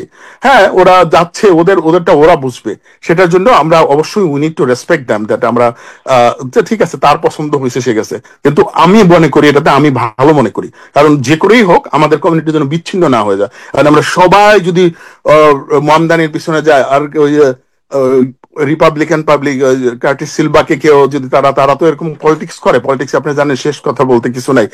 তখন তাকে যদি বসায় দেওয়া হয়, আবার সেইভাবে যদি তারা একটা ওই হিলারি ক্লিন্টন আর ট্রাম্পের মধ্যে যেরকম হয়েছিল, ওরকম যদি একটা কিছু আবার হয়ে যায়, মানে আগে এক সপ্তাহ আগে তো একটা টিন আপ করে ফেলছিল, তো আমরা যেন তখন লুজার না হই। তো কমিউনিটির বৃহত্তর স্বার্থেই একটা ছোট গ্রুপ যদি থাকে, আমি এটাকে স্বাগত জানাচ্ছি, আমি এটাকে কোনোভাবে খারাপ ছিল। Thank you. আমার মনে হয় যে আমরা যেটা করি, এটা ইটস নট ডিবেট হতে পারে, but it's a very healthy debate, it's not something personal, এবং এই ডিবেটের মাধ্যমেই ভালো জিনিসগুলো বেরিয়ে আসে। এটা কালকে আমরা আলোচনা করেছি যে এই ডিবেটের মাধ্যমেই অনেক জিনিস আমাদের কাছ থেকে বেরিয়ে আসে। কাজী ফৌজি, আপনি তো আজকে আর্লি বোর্ডিং এ ছিলেন, একটু যাই, তারপরে ইব্রাহিম বেরকে যাবো, তারপরে আমরা আমাদের মোহাম্মদ আলী বের কাছে এবং করিম চৌধুরী সাহেবের কাছে যাবো। করিম চৌধুরী সাহেব বাংলাদেশে ছিলেন, তার এক্সপিরিয়েন্সও জানবো। So Kazi Fauzi, how the primary আপনার আর্লি ভোটিং গোয়িং? তো আমি সকালবেলা প্রথমে চলে যাই ব্রুকলিনের ক্যাটন অ্যাভিনিউতে একটা সেন্টার আছে, যেটা মূলত লার্জলি আমাদের হোয়াইট অ্যান্ড জুইশ ভোটার, অল্প কিছু বাঙালি ভোটার আছে। আমি দেখলাম যে ওখানে আমি বুঝতেই পারতেছি না এটা কি প্রাইমারি ইলেকশন নাকি এটা মেন ইলেকশন, মানে এত পরিমাণ মানুষ আসতেছে, প্রতি 5 মিনিটে ওইখানে 2-3টা ভোটার ঢুকতেছে, এরকম ভাবে ভোট দিতেছে। এবং যতক্ষণ আমি দাঁড়িয়েছিলাম 4 ঘন্টার মতো, 4 ঘন্টার মধ্যে 2টা লোক শুধু বলছে তারা স্লোয়াকে ভোট দিতেছে, একবারও আমি কোমর কথা শুনি নাই। আর সমস্ত জুইশ হোয়াইট ভোটাররা ওইখানে মামদানিকে ভোট দিতেছে, তারা বাইরে এসে চিয়ার্স করতেছে, আমাদের সাথে সেলফি তুলতেছে, ছবি তুলতেছে। ওই পুরো এলাকাটাই একটুখানি প্রোগ্রেসিভ জুইশরা থাকে আসলে, প্রায় বাড়ির সামনেই আপনি দেখবেন ফ্রি প্যালেস্টাইন লেখা। এটা হলো একটা দৃশ্য দেখলাম। এফডিআর স্কুলে আমাদের আরেকটা গ্রুপ ছিল, তারপরে জাকপ্রিত আজকে প্রায় 15-20টা সেন্টার ভিজিট করছে। সব জায়গায় প্রাইমারি লাইক আর্লি ভোটের তুলনায় মানুষের সমাগম বেশি বললো। আমি ইয়র্ক কলেজে আসলাম নিজের ভোট দেওয়ার জন্য। আমি ইয়র্ক কলেজেও যখন আমি ঢুকলাম তখন আমি দেখলাম প্রায় 15-20 জন আছে যারা ভোট দিতেছে। লাইক ইয়র্ক কলেজ অনেক বড় সেন্টার, একটা স্কনারও ফ্রি ছিল না যখন আমি যাই, আমাকে লাইনে দাঁড়াইতে হয়েছে। আমরা সাধারণত আগাম ভোটে এরকম response দেখি না। তো এটা আসার কথা যে প্রচুর প্রচুর ভোট দিতেছে, এবং মামদানির জন্য গ্রুপ বেঁধে বেঁধে জুয়েশ মানুষের আয়সা বাইরে ভলেন্টিয়ার করতেছে, যার জন্য এক সময় আমি বাধ্য হইলাম আমাদের লোক নিয়ে আরেক পাশে চলে যেতে। এটা আসার খবর আমার কাছে কমসে কম। আর ব্যালট নিয়ে আমি ছোট্ট একটা কথা বলবো। ব্যালটের 6টা কোশ্চেন আছে। আমরা ব্যালটের কোশ্চেন নিয়ে ডিল করি না, কিন্তু আমি আমার নিজের পার্সোনালি বলবো, আমি ছয়টা কোশ্চেনেই আমি ইয়েস দিয়েছি। তো আপনারা বুঝে নেন আপনাদেরকে কি করতে হবে। ব্যালটে মামদানি 2বার পাবেন, আপনি জোমানি উইলিয়ামকে 2বার পাবেন।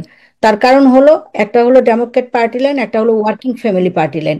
আপনি যে পার্টি লাইনে ভোট দেন মামদানি ভোটটা পাবে। তবে ওয়ার্কিং ফ্যামিলি পার্টি লাইনের একটা বিশেষ দিক হলো, ওয়ার্কিং ফ্যামিলি হলো আমাদের শ্রমজীবী মানুষের ইউনিয়নদের একটা সোশ্যালিস্ট প্ল্যাটফর্ম।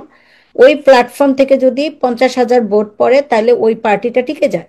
সো এই জন্য যদি আপনারা ওয়ার্কিং ফ্যামিলি পার্টি লাইনে ভোট দেন তাহলে ভোটটা মামদানিই পাবে, কিন্তু আমাদের একটা ইউনিয়ন সোশ্যালিজমের যে একটা সংগঠন আছে ওইটা টিকে যাবে। তো এই জন্য আপনাদের ইচ্ছা, কিন্তু আমি আপনাকে কোনোটা বলবো না যে আপনি এটা করেন ওটা করেন না, কিন্তু একবারই দিবেন মামদানিকে, একবারই জমানিকে দিবেন। 2বার ভোট দিবেন না, 2বার ভোট দিলে ব্যালটটা নষ্ট হবে, আপনাকে আবার ব্যালট চাইতে হবে। আপনি পরপর 3বার ব্যালট পাবেন, 3বারের পরে কিন্তু আপনার ব্যালট রেস্ট্রিক্টেড হয়ে যাবে, তখন আপনাকে এফিডেভিট ভোট দিতে হবে। সো এই জিনিসগুলা খেয়াল রাখবেন। জি, thank you so much, thank you.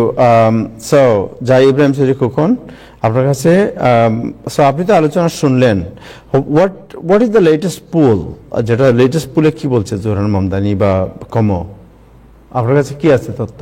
মানে পোল তো সব মানে ঘন্টায় ঘন্টায়, এখন আর পোল কেউ দেখতেছে না, মানে মানে এতটাই ফারাক মানে মামদানি সাহেবের সাথে বা এন্ড্রু কুমার। মানে কোনো অবস্থায় আমি মনে করি না যে মানে আমাদের কাছে কোনো সারপ্রাইজ অপেক্ষা করতেছে। মানে এটা শুনেন, আমরা একটা কথার কথা আছে যে রাজনীতির শেষ কথা বলতে নাই, যে কোনো সারপ্রাইজ হবে, কিন্তু এটা হিসাবেরও ব্যাপার থাকে। মানে এখন এগুলা 10 পয়েন্টের ব্যবধান, যে কোনো জরিপে তো আর দেখা যাইতেছে না যে উনি নেক টু নেক। এবং আগামী 3-4 দিনে মানে এখন এই মামদানিকে যারা পছন্দ করেন বা করেন না, বা বিভিন্ন সময় একটা প্রার্থীর পক্ষে জোয়ার সৃষ্টি হয়। এবং আপনি যদি দেখেন, আমার তো মনে হয় এখন জোহরান মামদানি ডোনাল্ড ট্রাম্পও যদি ইলেকশন এসে এখানে দাঁড়ায় পাস করতে পারবে না। So this is the reality. এখন আমি শুনেন, আমি মানে ডেমোক্রেটিক দলের নিউ ইয়র্কের যে কার্যক্রম এটা সমর্থক না হলেও আমি বলতে পারি একটা নির্দিষ্ট ভালো ব্যবধানে জোহরান মামদানি পাশের পক্ষে। এবং এই যে জনজোয়ার সৃষ্টি হয়েছে এটার অনেকগুলো কারণ আছে, এবং এটাও ঠিক যে মামদানির যে সমস্ত নীতি এই পশ্চিমা বিশ্বের রাজনীতিতে, সেটা ডেমোক্রেট হোক, আমরা যারা পূর্বের দেশ থেকে আসছে, আমাদের অনেক পারিবারিক, সাংস্কৃতিক, ধর্মীয় জিনিসের সাথে সংঘাত আছে। তো আমরা কি এখানে মানে আমরা তো জিহাদ করতে আসি নাই, আমরা তো আমাদের ধর্ম ফলাইতেও আসি নাই। আমরা আপোষ করে সমাজের সাথে নিজেকে সম্পৃক্ত করে যতটা সম্ভব আমি আমার চিন্তাটাকে সম্পৃক্ত করে সঞ্চারিত করে রাজনীতি করব, এটাই তো অবস্থা। তো সেখানে যে মানে আপনি ইসলামোফোবিয়া বা এই যৌনকর্মী, এলজিবিটিকিউ এইসব নিয়ে যে সমস্ত মানে বিষয় এসেছে, এসবকে ইগনোর করে মামদানি কেউই তো এখানে থাকতে পারবেন না। হ্যাঁ, এগুলাকে অ্যাড্রেস করার বিভিন্ন রাজনৈতিক বিষয় আছে। আর আরেকটা বিষয় হচ্ছে যে এই বাংলাদেশিদের সাথে আমাদের এই এন্ড্রু কুমার বা এরিক এডামের এই ধর্ম হচ্ছে যে রাজনীতি। এখানে জোহরান মামদানিও আমরা যদি এই যে ভালোবেসে, আন্টিদের তো ভালোবেসে আর মামদানি আসতেছেন না যে আন্টি আপনার কাছে আসছে একটু চা আর দুধ খাওয়াইয়া দেন বা আমাদের একটা কলা খাওয়াইয়া দেন, বিকজ উই অ্যাচিভড ইট। এবং এই ছোট ছোট কাজের মধ্য দিয়েই এই জিনিসটা অর্জিত হয়েছে। এখানে মানে আজকে থেকে 4-5 বছর আগেও যখন মেরি জুবাইদা নির্বাচনে কাজ করেন, কয়জন লোক ছিল? এই ফৌজিয়াপাড়া আমার সাথে যতই ঝগড়া করুক, গত 8-10 বছর থেকে এরা যে বিভিন্ন সময় যায়, মানে তার সাথে একদল ভলেন্টিয়ার যান, এগুলো ছোট বড় কাজ। মানে একসময় মুর্শিদাবাদ নির্বাচনে দাঁড়িয়েছেন সেই আজ থেকে 30-40 বছর আগে। যে এই সমস্ত সব কাজের সমষ্টিগত একটা জায়গা আমরা বলছি যে আমাদের এখন আর কেউ অ্যাভয়েড করতে পারতেছে না, মনে করতেছে এটা এখন গিয়ে ওখানে টুপি পরলেই কাজ হবে। আমরা দেখছি টুপি একটা মাথায় দিয়ে আমাদের মানে ছবি উঠেছে। এখন এই টুপি পরেও যদি রাজনীতিতে মানে এগুলো তো সবই সিদ্ধ কাজ যদি হয়, কিন্তু এখন প্রশ্ন হচ্ছে যে আমরা এই আরেকটা পর্যায়ে এখন চলে আসছি। আমরা ওই ওনারা আমাদের পাত্তা দিলেন আর হাই বলে জড়াইয়া ধরলেন, ওইখানে যদি আমরা থেমে আমাদের স্বার্থ গুলাটা দূরার সময় এগুলোর জন্য কেউ অপেক্ষা করে না, কেউ আবার আপনার পাতে তুলেও দেয় না। আবার যারা অ্যাক্টিভিজম করেন এদের মধ্যে একটা সেলফলেসনেস কাজ করে, ওনারা বার্গেন করতে পারেন না। ওনারা এটা আমি রাজনৈতিক কর্মী হিসেবে আমি জানি যে বার্গেনের জন্য আলাদা মানুষ থাকে, সেখানেও আমাদের কমিউনিটির লোক দরকার যারা খুব ব্রুটালি বার্গেন করতে পারবেন এই পাওয়ার স্ট্রাকচারের সাথে, যে দলই যে মামদানি সাহেব ইলেকটেড হোক আর যাই হোক। এটা অনেক সময় অনেক অ্যাক্টিভিস্ট তিনি দিনের পর দিন স্যাক্রিফাইস করে তিনি বলবেন যে আমি আমার এই নীতি আদর্শের জন্য এই প্রার্থীর পক্ষে থাকবো, সে সেই দেশেরই হোক যেখান থেকে আসুক। উনি আবার ওই মানে কিছু দাবি উঠাবার আগে ওই বিষয়টা বিবেচনা করা শুরু করবে যে ওই লোকের পকেটে কত টাকা আছে, আমি কি 10 টাকা চাইতে পারি। সো এই সমস্ত লোক অ্যাক্টিভিস্ট ভালো হইতে পারে, কিন্তু ওনারা বার্গেন করতে পারে না। আমরা ডোনাল্ড ট্রাম্পের মতো মানে ট্রাম্প তো আর পাওয়া যাবে না, ট্রাম্পের একজন শিষ্য দরকার যে বার্গেন করতে পারবে। সো আমি মনে করি এখন আমাদের এই সময়টা আসছে, আমরা ডিসপাইট অফ এনিথিং আমরা আমাদের কমিউনিটির হারমোনি বজায় রাখবো। আমরা সবাই যে এক দল করবো, এক দলের পক্ষে থাকবো, একজনের পক্ষে থাকবো এইটাও না, কেউ কেউ কার্ডি সিলিয়াকে ভোট দেবে এবং যারা ভোট দেবে তারা যে সঠিক জায়গায় ভোট দিচ্ছে এই ব্যাপারে কোনো সন্দেহ নাই। জি না ঠিক আছে, আপনি আপনার সতর্ক, আমি থামলাম এখানে, কিন্তু মনে রাখবেন এই নির্বাচনে Curtis Silva is a strong player. Curtis Silva যতটা ভোট বেশি পাবে ততটাই মামদানি পথটা বিজয়ের পথটা সহজ হবে। সুতরাং এই ব্যাপারে আপনার মানে মানে এখন আপনার খুব গুড পয়েন্ট একটা আপনি বলেছেন, যেটা হচ্ছে ভেরি গুড পয়েন্ট, যে আমরা এই যে আমরা সব অ্যাক্টিভিস্টরা আমরা সবসময় মনে করি আমি দিয়ে যে আমার তো পাওয়ার কিছু নেই, কিন্তু আমাকে বার্গেন করার যে ক্যাপাসিটি, যে টু মেক দেম অ্যাকাউন্টেবল, যে okay I will give you this what you are going to give me, এই জিনিসটা আমাদের প্রয়োজন এখন। জি আপনাকে বার্গেন করতে হবে, এই বার্গেনিং ক্যাপাসিটি দরকার আমাদের এখন। Right right, thank you so much, thank you, আপনাকে অনেক ধন্যবাদ। আরেকটা জিনিস আপনাকে বলি, যেটা জোহরান মামদানি বলছেন আজকে, এবং আমরা আমাদের মনে উনি বলছেন বারবার গতকালকে থেকে উনি একই বক্তব্য দিচ্ছেন যে আমার 9/11-এর পরে ওনার আন্টি উনি হিজাব পরতেন এবং উনি সাবওয়েতে যেতে বা কোনো জায়গায় যেতে উনি একটু সংকোচ বোধ করতেন। উনি যখন প্রথম আমেরিকা আসেন তখন ওনাকে বলা হয়েছিল, ওনার আত্মীয়স্বজন কয়েকজন বলছেন যে মুসলিম পরিচয় দিও না, পরিচয় দিলে খুব বুঝো না এটাতে ডিসক্রিমিনেশনের শিকার হতে পারে।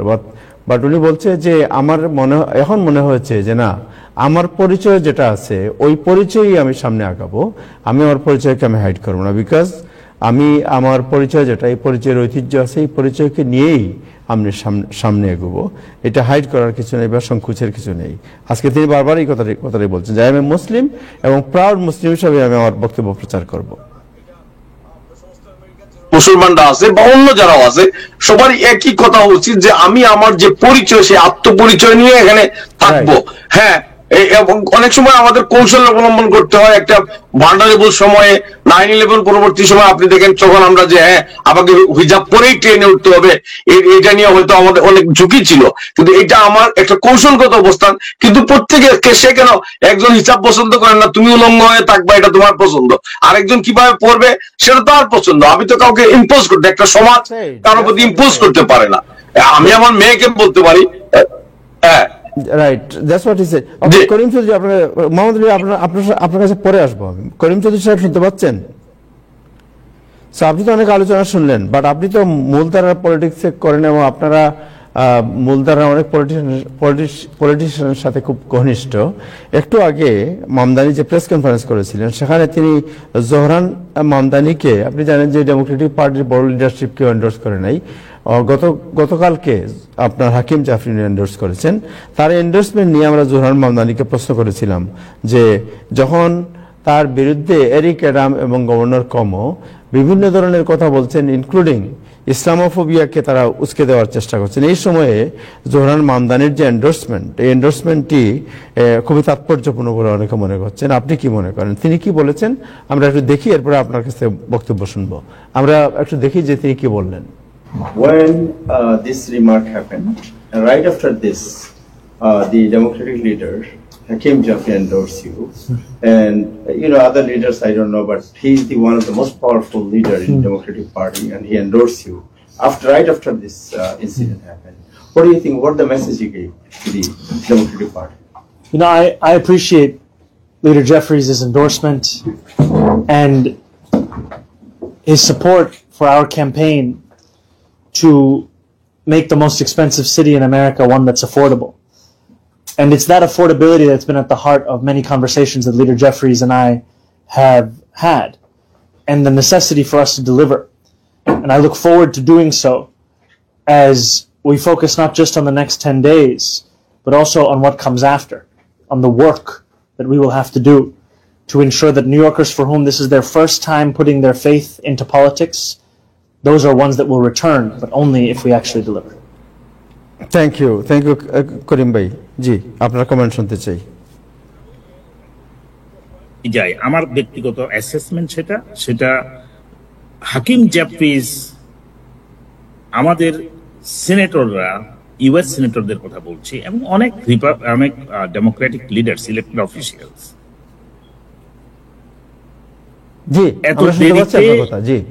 এত দেরিতে সাপোর্ট দেওয়ার, এটা জোহরান মামদানিকে অনেক ধরনের টেস্ট করেছে। কোমর সর্বশেষ অগ্রগতি ওরা অ্যানালাইসিস করে দেখছে যে এখন যদি হাকিম জেফ্রিজ সাপোর্ট না দেয়, ওনার অর্জনের চেয়ে হারানোর বেশি। ব্যক্তিগতভাবে হাকিম জেফ্রিজ হারবেন, কারণ এদের ডেমোক্রেটিক প্রাইমারি সামনে আছে, এবং ডেমোক্রেটিক ভোটাররা যদি তাদের এইসব আচরণে তাদের প্রতিও খেপে যায়, আগামী দিনে প্রাইমারিতে না শুধু জেনারেল ইলেকশনের ক্ষেত্রে অনেক ডেমোক্রেটিক লিডার বর্তমানে যারা হাকিম জেফ্রিজের মতো এবং সিনেটে আছেন, তাদের জন্য চ্যালেঞ্জ হয়ে দাঁড়াতে পারবেন। অতএব আমি ব্যক্তিগতভাবে মনে করি হাকিম জেফ্রিজের এই এন্ডোর্সমেন্ট, লেট এন্ডোর্সমেন্ট আমাদের মেয়রাল ক্যান্ডিডেট জোহরান মামদানিকে সহযোগিতা করবে কিছুটা, কিন্তু এটা জোহরান মামদানির জন্য যতটুকু সহযোগিতাপূর্ণ তার চেয়ে বেশি হাকিম জেফ্রিজের জন্যই ভবিষ্যতে কাজ করবে। এই জিনিসটা আমার একটা অ্যাসেসমেন্ট।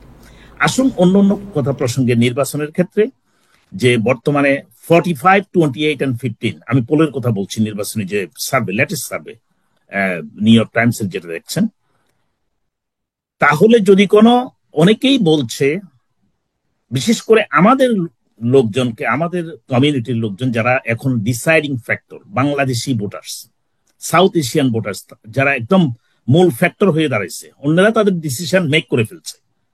আপনি দেখবেন যে প্রত্যেকটা মেইন স্ট্রিম মিডিয়া থেকে শুরু করে সবাই এখন সাউথ এশিয়ানদের দিকে তাকিয়ে আছে, সাউথ এশিয়ানরা কি করবেন।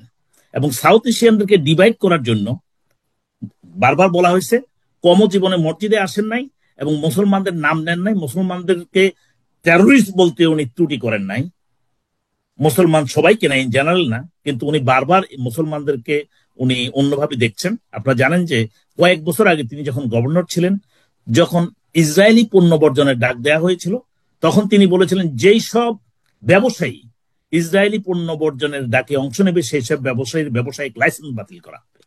এই কথাগুলো আপনার হিস্ট্রিতে খুঁজে দেখতে পাবেন। অতএব এই লোক কেন হঠাৎ করে মসজিদে আসলো? এবং আমাদের ভিতরে মসজিদে আসতেই পারে যে কেউ, আমাদের শত্রুরা মসজিদে আসলে ওয়েলকাম, কিন্তু মিথ্যা তথ্য দিয়ে, মিথ্যা প্রচার চালিয়ে আমাদের যে ঐক্য সেটাকে দ্বিমত করার চেষ্টা করছে। এবং দুর্ভাগ্যজনক হলেও সত্য, আমাদের যে গত প্রেসিডেন্ট নির্বাচনে কিছু মুসলমান যে মিথ্যা আশ্বাসের উপর ভিত্তি করে কিছু ভোটকে ডাইভার্ট করছিল, এবং তার ফল গত 2.5 বছর ধরে আমরা পাচ্ছি, এবং আগামী আরো 2 বছর ধরে আমাদেরকে দেখতে হবে।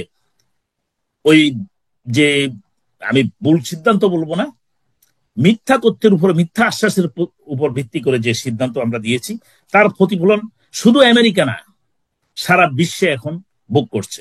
আলটিমেট ভিকটিম যেই হন না কেন, রিপাবলিকান, ডেমোক্র্যাট, টি পার্টি যাই হন না কেন, আমেরিকানরাও ভুক্তভোগী এতে। নাজমুল আলম ভাইয়ের কথা একটু শুনে গেলাম। বিগ বিউটিফুল বুলশিট বিল যেটাকে আমরা বলে থাকি, যদিও বলেন যে আপনারা বিগ বিউটিফুল বিল, আমি বলেছি এটাকে big beautiful bullshit travel for Americans. সেই ক্ষেত্রে আপনি দেখবেন কত মিলিয়ন লোক হেলথ কেয়ার বেনিফিট হারায়। আমেরিকার টাকার কিন্তু অভাব নেই, জি, আমেরিকার এই অর্থ অন্য জায়গায় ব্যয় করা হচ্ছে এবং সেটা ধনিক শ্রেণীদের সুবিধার্থে দেওয়া হচ্ছে।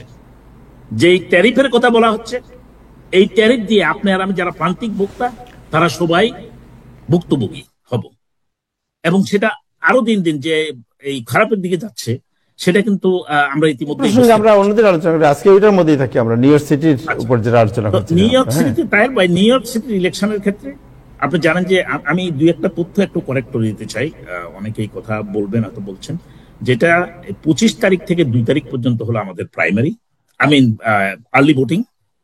এই আর্লি ভোটিং এর ক্ষেত্রে আপনারা ইলেকশন কেন্দ্রে আজকে আমি মনে হয় অনেকগুলো কল পেয়েছি, অনেকগুলো টেক্সট পেয়েছি, যেটার জন্য আমি আমাদের কমিউনিটির অনেকেই তাদের ভোট কেন্দ্র কোথায় জানেন না। এটা আমি আগে যেখানে ভোট দিয়েছি সেখানে গিয়েছি, সেখানে আমার ভোট নাই। হ্যাঁ, আর্লি ভোটিং পোলিং স্টেশন গুলো অনেক সময় ডিফারেন্ট হয়, কিছু ক্ষেত্রে একই হয়। আপনার দয়া করে আপনি ঘর থেকে বের হওয়ার আগে যদি নিশ্চিত না হন, তাহলে আপনি 311 কল দিতে পারেন যদি আপনি ইন্টারনেট ব্যবহার করে সার্চ করতে না পারেন।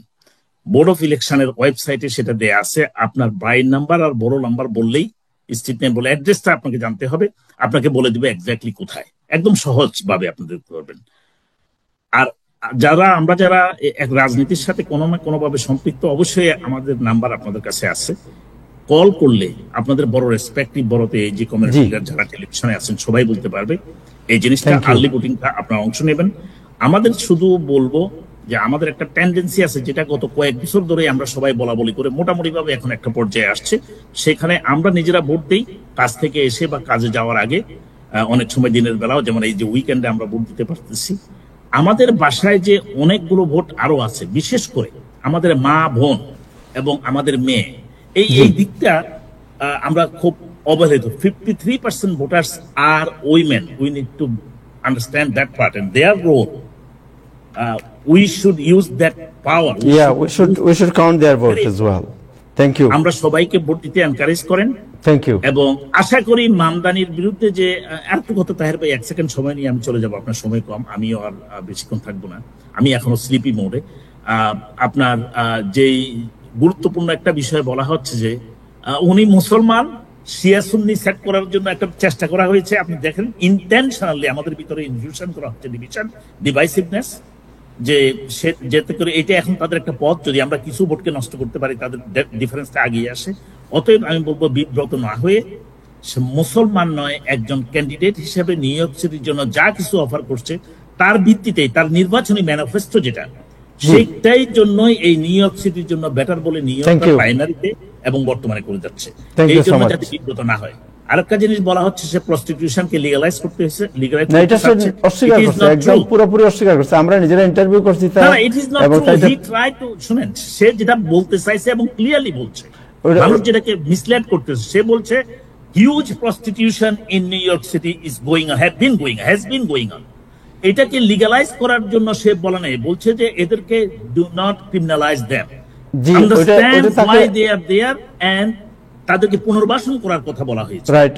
ওই তার পুরো ইন্টারভিউটা আমরা এয়ার করেছি ওই বিষয়ের উপর, এই বিষয়ের উপরে আমরা ইন্টারভিউ করে থাকি, এয়ার করেছি এটা। হ্যাঁ, এবং সে যেটা বলেছে, আপনি যেটা বলছেন এক্স্যাক্টলি হি সেড, এক্স্যাক্টলি এটাই বলছে সে।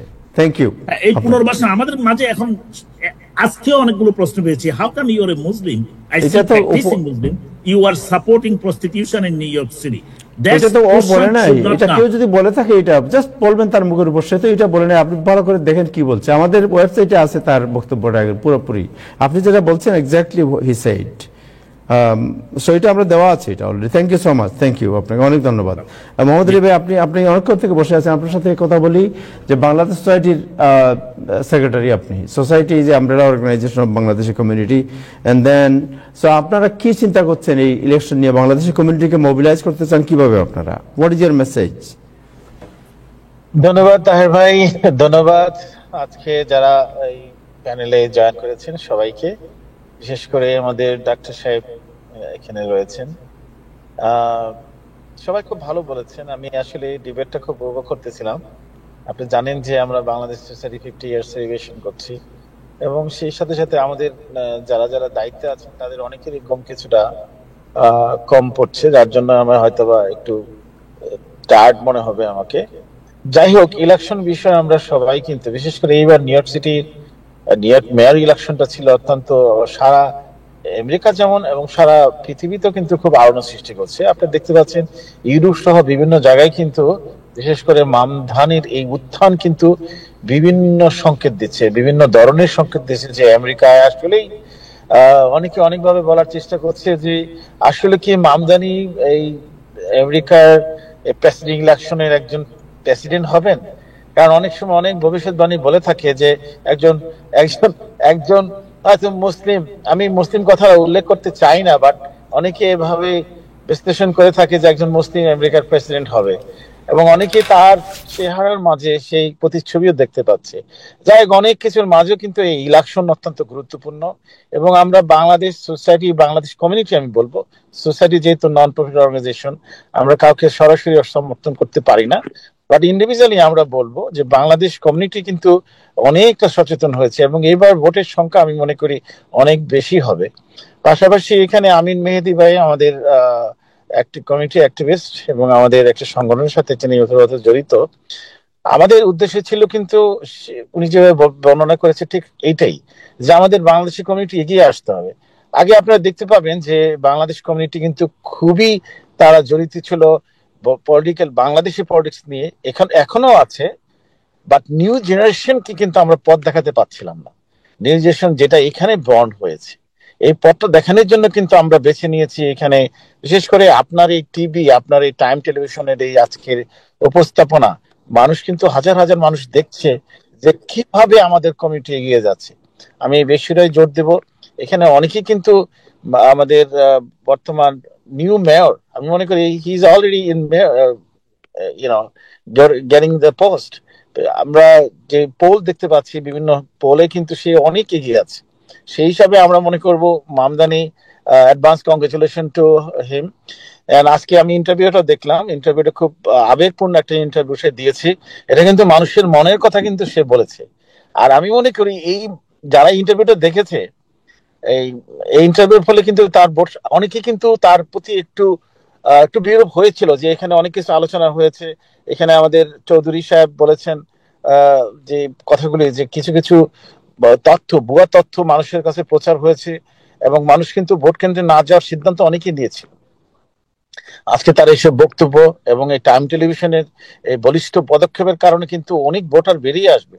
আপনার আর্লি ভোট দেখতে পাচ্ছেন, সেখানে যে আমাদের ফজি আপা বলেছে, আর্লি ভোটে কিন্তু মানুষ বেশ কিন্তু তারা উৎসাহ সহকারে ভোট দিচ্ছে। এটা একটা ভোটের জোয়ার আমি মনে করি।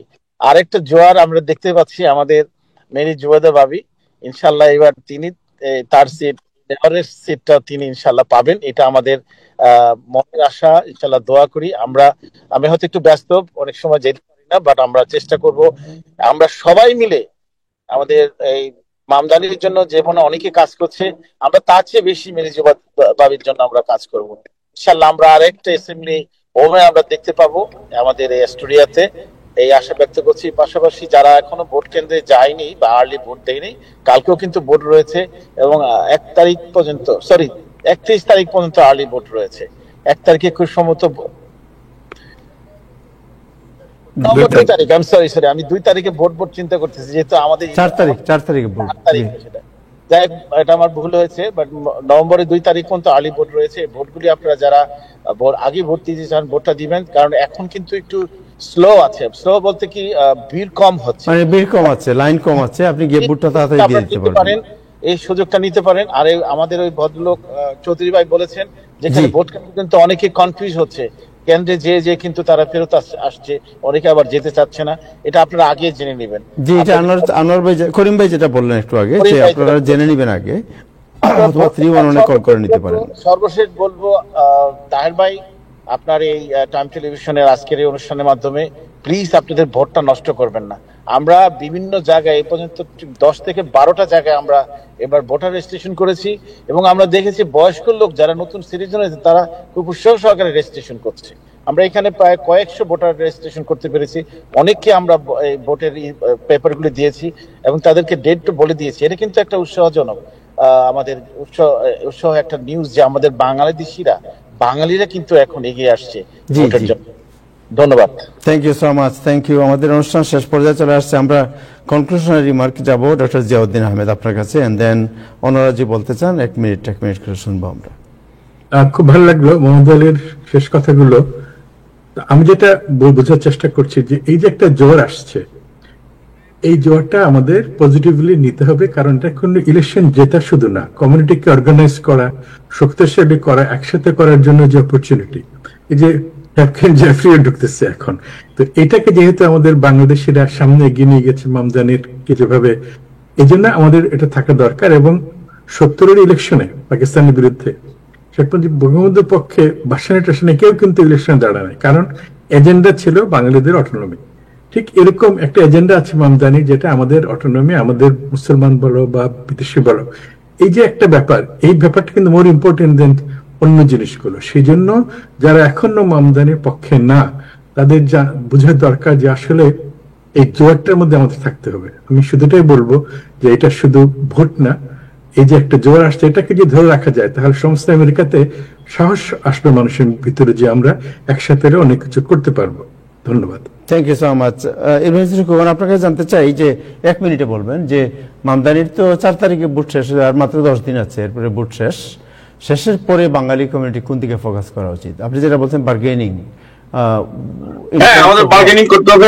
দুইটা জিনিস, একটা হচ্ছে যে আমরা আরো পাবলিক অফিসিয়ালে মানে যেখানে যেখানে সুযোগ আছে, স্কুল বোর্ড, এখানে মানে সিটি কাউন্সিল এবং স্টেট সিনেট, এই সমস্ত মানে পাবলিক পোস্টে আমাদের লোক নেওয়া, এবং যে সমস্ত মানে মেয়রের ডিসক্রিপশন থেকে তার ক্ষমতা থেকে অনেকগুলো কমিশনার, পুলিশ কমিশনার ওই আগের ট্রিসেকে রাখার জন্য ওনারা ব্যস্ত হয়ে গেছে কেন?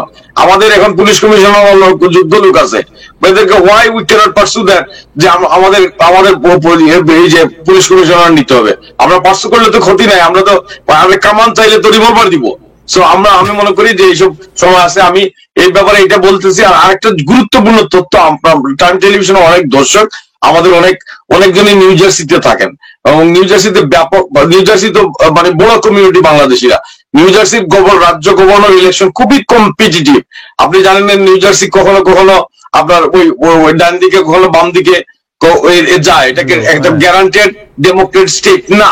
সো মাত্র 4-5% ডিফারেন্স এখানে। মানে মিকি শেরিল হচ্ছে মানে ডেমোক্রেট প্রার্থী, আর রিপাবলিকান হচ্ছে জ্যাক সিয়াতেল, এবং সর্বশেষ আজকের জরিপে দেখা যাচ্ছে যে ব্যবধান মাত্র 4%। সুতরাং এখানে গণেশ পাল্টে যেতে পারে, দীর্ঘদিনে পরিচিত ডেমোক্রেট স্টেট বদলে যেতে পারে। তো যারা ভোট দেওয়ার মানে যারা ডেমোক্রেট দলের অবশ্যই, এবং যারা রিপাবলিকানও করেন, মানে আপনার একটা ভোটও নিউ জার্সির জন্য খুবই গুরুত্বপূর্ণ, এবং নিউ জার্সি খুবই আমেরিকার রাজনীতিতে খুবই গুরুত্বপূর্ণ স্টেট।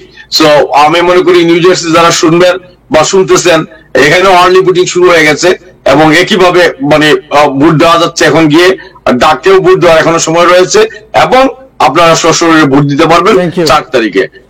আর অনেক ধন্যবাদ। শেষ কথা হচ্ছে যে হাকিম জেফরি উনার নিজের জন্যই সমর্থন করেছেন, এই সমর্থনে কিছু আসে যায় না, but it's a political norm. Zohran Mamdani ধন্যবাদ দিতে হয় এই ব্যাপারে। আপনি যদি কিছু মাইন্ড করেন, আমার কিছু বলার নাই।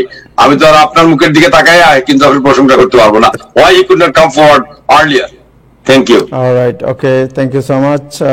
জি কাজী ফজিয়া। আমি শুধু একটা কথাই বলবো যে আমাদের কমিউনিটিতে এত সচেতনতা আসছে, এটা দেখার মতন। আমি একটু আগে জামাইকা কমিউনিটি ফর অ্যালায়েন্সের একটা অনুষ্ঠান থেকে আসলাম, ওইখানে একটা মসজিদ কেন্দ্রিক একটা কমিউনিটিরা একটা অ্যালায়েন্স বানিয়েছে, আমি তাদের একটা প্রোগ্রামে গেলাম, এত ডিসেন্ট প্রোগ্রাম ছিল। সবাই মানে আমাকে বেশি বেশি করে মাইক দিতেছে শুধু ইলেকশনের কথা শুনতে, ব্যালটের কি হবে, কোন প্রশ্নের উত্তর কিভাবে দিব, কি আছে, মামদানি 2 বার কেন। মানুষের এই যে বয়স্ক মানুষেরা, এই যে মানুষেরা ভোটের প্রতি যে আগ্রহ তৈরি হয়েছে, ভোট দেওয়ার জন্য যে একটা আগ্রহ তৈরি করতে পেরেছে জোহরান মামদানি, ইয়াং এবং অ্যাডাল্ট এই পুরো দুইটা জেনারেশনকে সে উদ্বুদ্ধ করে ফেলেছে ভোট দেওয়ার জন্য। এটা হিউজ। আমরা আশা করি আমরা যদি ঠিক মতো ভোট দিতে যাই সকলে, আমরা জয়যুক্ত হব। একটা কথা মনে রাখবেন, আমার ভোটে কি আসে যায় এই চিন্তাটা ভুলেও মাথার মধ্যে জায়গা দিবেন না। Every single vote matter. আপনার একটা ভোটের জন্য একটা ক্যান্ডিডেটের ক্ষতি হতে পারে। প্লিজ ভোট দিতে যাবেন, থ্যাংক ইউ, পারলে আর্লি ভোট দিবেন। Thank you so much. জি মেহেদী ভাই, 1 মিনিট। থ্যাংক ইউ সবাইকে, আবারও অনেক সুন্দর করে সবাই বলছেন।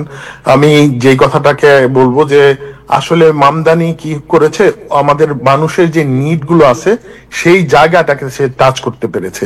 এই জন্য আরেকটা হলো কি, সে নিজেই কিন্তু এই যে আমরা মুসলমান নিয়ে যে কথাটা বলি, সেটা উনি নিজেই কিন্তু বলছে I M A Muslim candidate. তো সে নিজেকেই যে মুসলমান হলেই আমাদের যে আগের যেই ইগুলো ছিল সেখান থেকে আমাদের মুসলিমকে বের করে আনার জন্য সেটা সে ডিমান্ড করছে। সে বলছে আমি এটা তাকে তার ইমানের যে শক্তি আছে আমি সেটার জন্য তাকে মোবারকবাদ জানাই। আর আমরা যেন সবাই ভোট দেই, আর গিয়ে যে আপা ফৌজি আপা যেটা বললেন, 2বার জোহরান মামদানির নাম দেখলে কিন্তু 2বার যদি দেন তাহলে কিন্তু এটা বাদ হয়ে যাবে।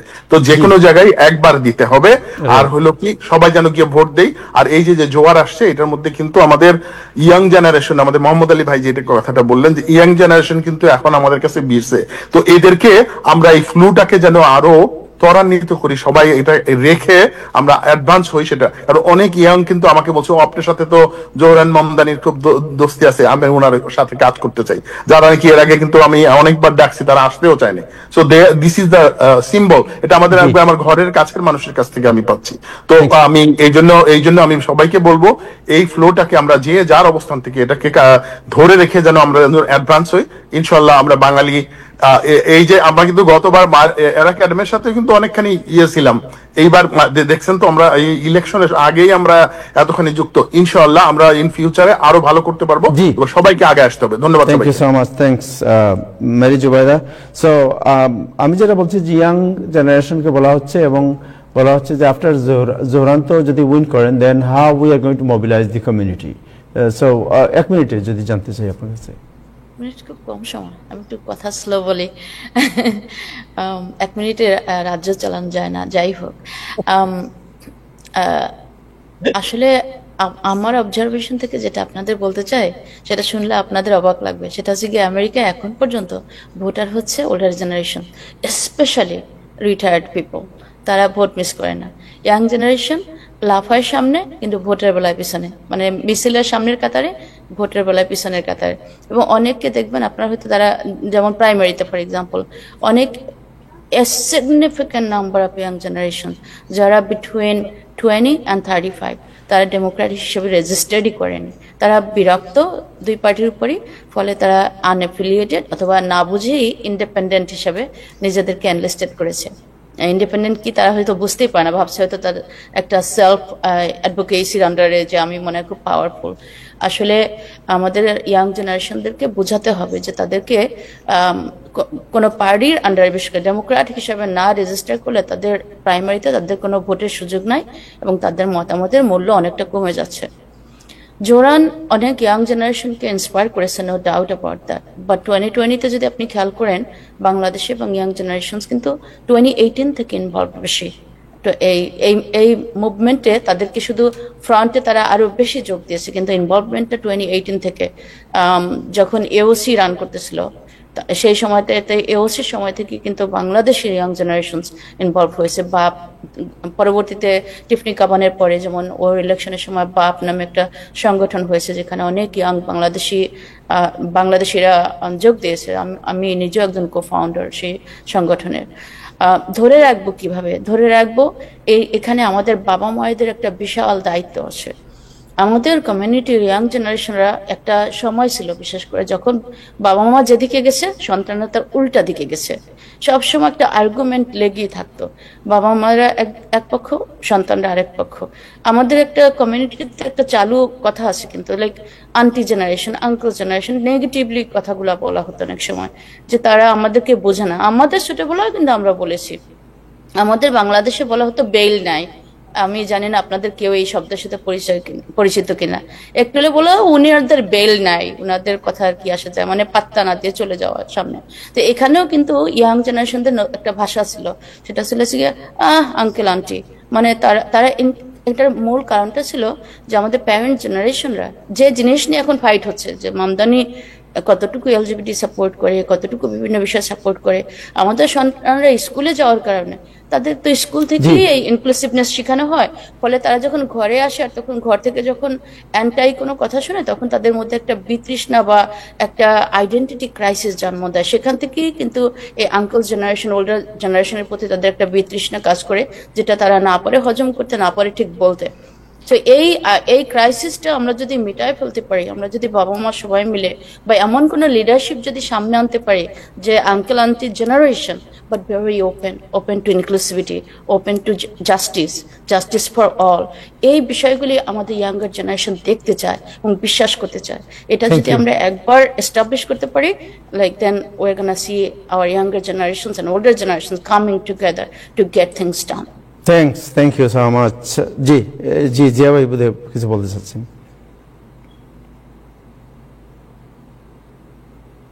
না, আমি বলছিলাম যে মেরি খুব সুন্দর করে বললো কথাগুলো, খুব ইম্পর্টেন্ট এগুলো, অনেকে আমরা মিস করতে না চাই।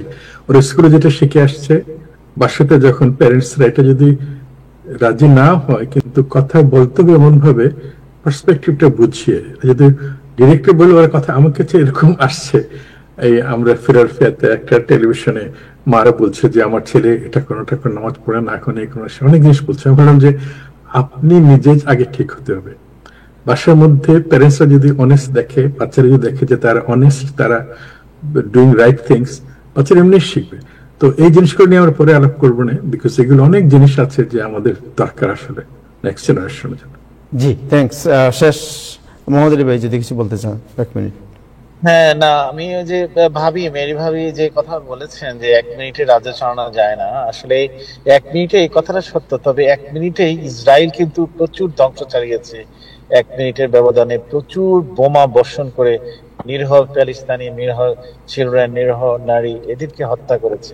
সুতরাং 1 মিনিটে কিন্তু ওই জায়গায় ধ্বংসযজ্ঞ পরিণত হয়েছে। আর আমরা নিউ ইয়র্কে আগামী 4 তারিখে 9টা 1 মিনিটে জানতে পারবো কে মেয়র হচ্ছে। তো 1 মিনিটের শব্দটা কিন্তু অনেক গুরুত্বপূর্ণ। যাই হোক, আমি নিউ জেনারেশনের কথাটা ভাবি সবসময় বলে থাকে, এবং উনি কিন্তু নিউ জেনারেশন উদ্বুদ্ধ করার জন্য বিগিনিং থেকে কাজ করতেছে, এটা কিন্তু সত্য ঘটনা। আজকে ওনাকে দেখে কিন্তু অনেক মেয়েরা, বিশেষ করে আমাদের এই কনজারভেটিভ কিছু ফ্যামিলি আছে আমাদের আমেরিকাতে, এসেও কিন্তু অনেকেই কনজারভেটিভ ভাবে তারা চলে, তারাও কিন্তু ভাবছে, তারা কিন্তু এগিয়ে আসছে। এটা কিন্তু ভালো একটা দিক। যেমন আমার ভাবি কিন্তু হেজাব পরে, অনেকে হেজাব পরলে ভাবে, দূর থেকে ভাবে যে উনি তো গড় কোনো মানুষ, হেজাব পরে তো কোনো কিছু মানুষ চিন্তা করতে পারবে না, বাইরে আসতে পারবে না। বাট উনি দেখিয়েছে কিভাবে হেজাব পরেও মানুষের কল্যাণে কাজ করা যায় এবং মেইন স্ট্রিমে আসা যায়। আমি এই ভাবিকে সামনাসামনি প্রশংসা করা ঠিক না, তারপরে বলছি you are our new generation inspire, you really did great job, thank you. আরেকটা জিনিস আমি তাহের ভাই আপনাকে বলি যে আমাদের বাংলাদেশি কমিউনিটির ইয়াং জেনারেশনটা কিন্তু এখনো এগিয়ে আসছে না, পুরোপুরি আসে নাই। কেন জানেন?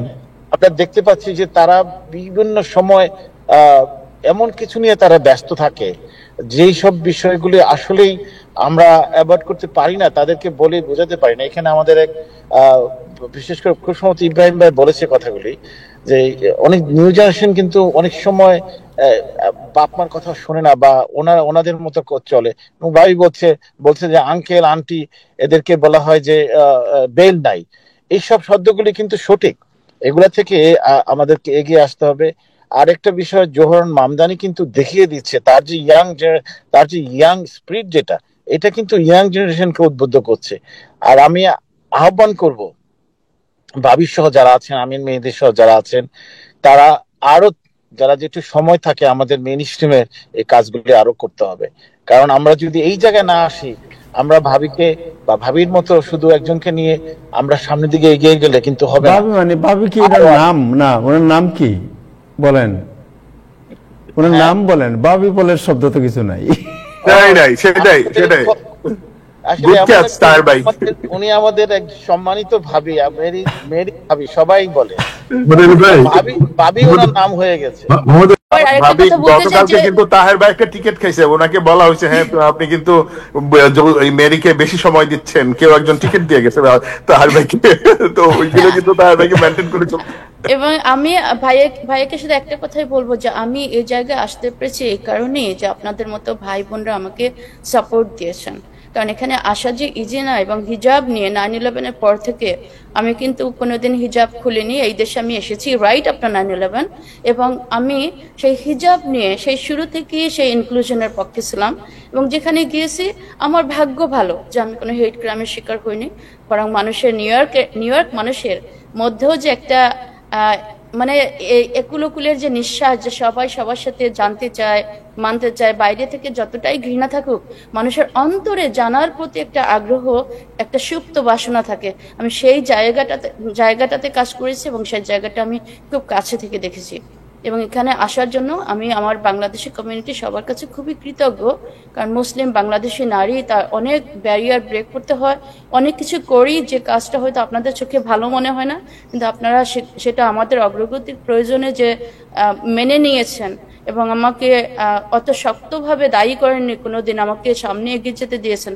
এজন্যই আমি এই কাজগুলি করতে পেরেছি এবং আমি আপনাদের সকলের কাছে কৃতজ্ঞ।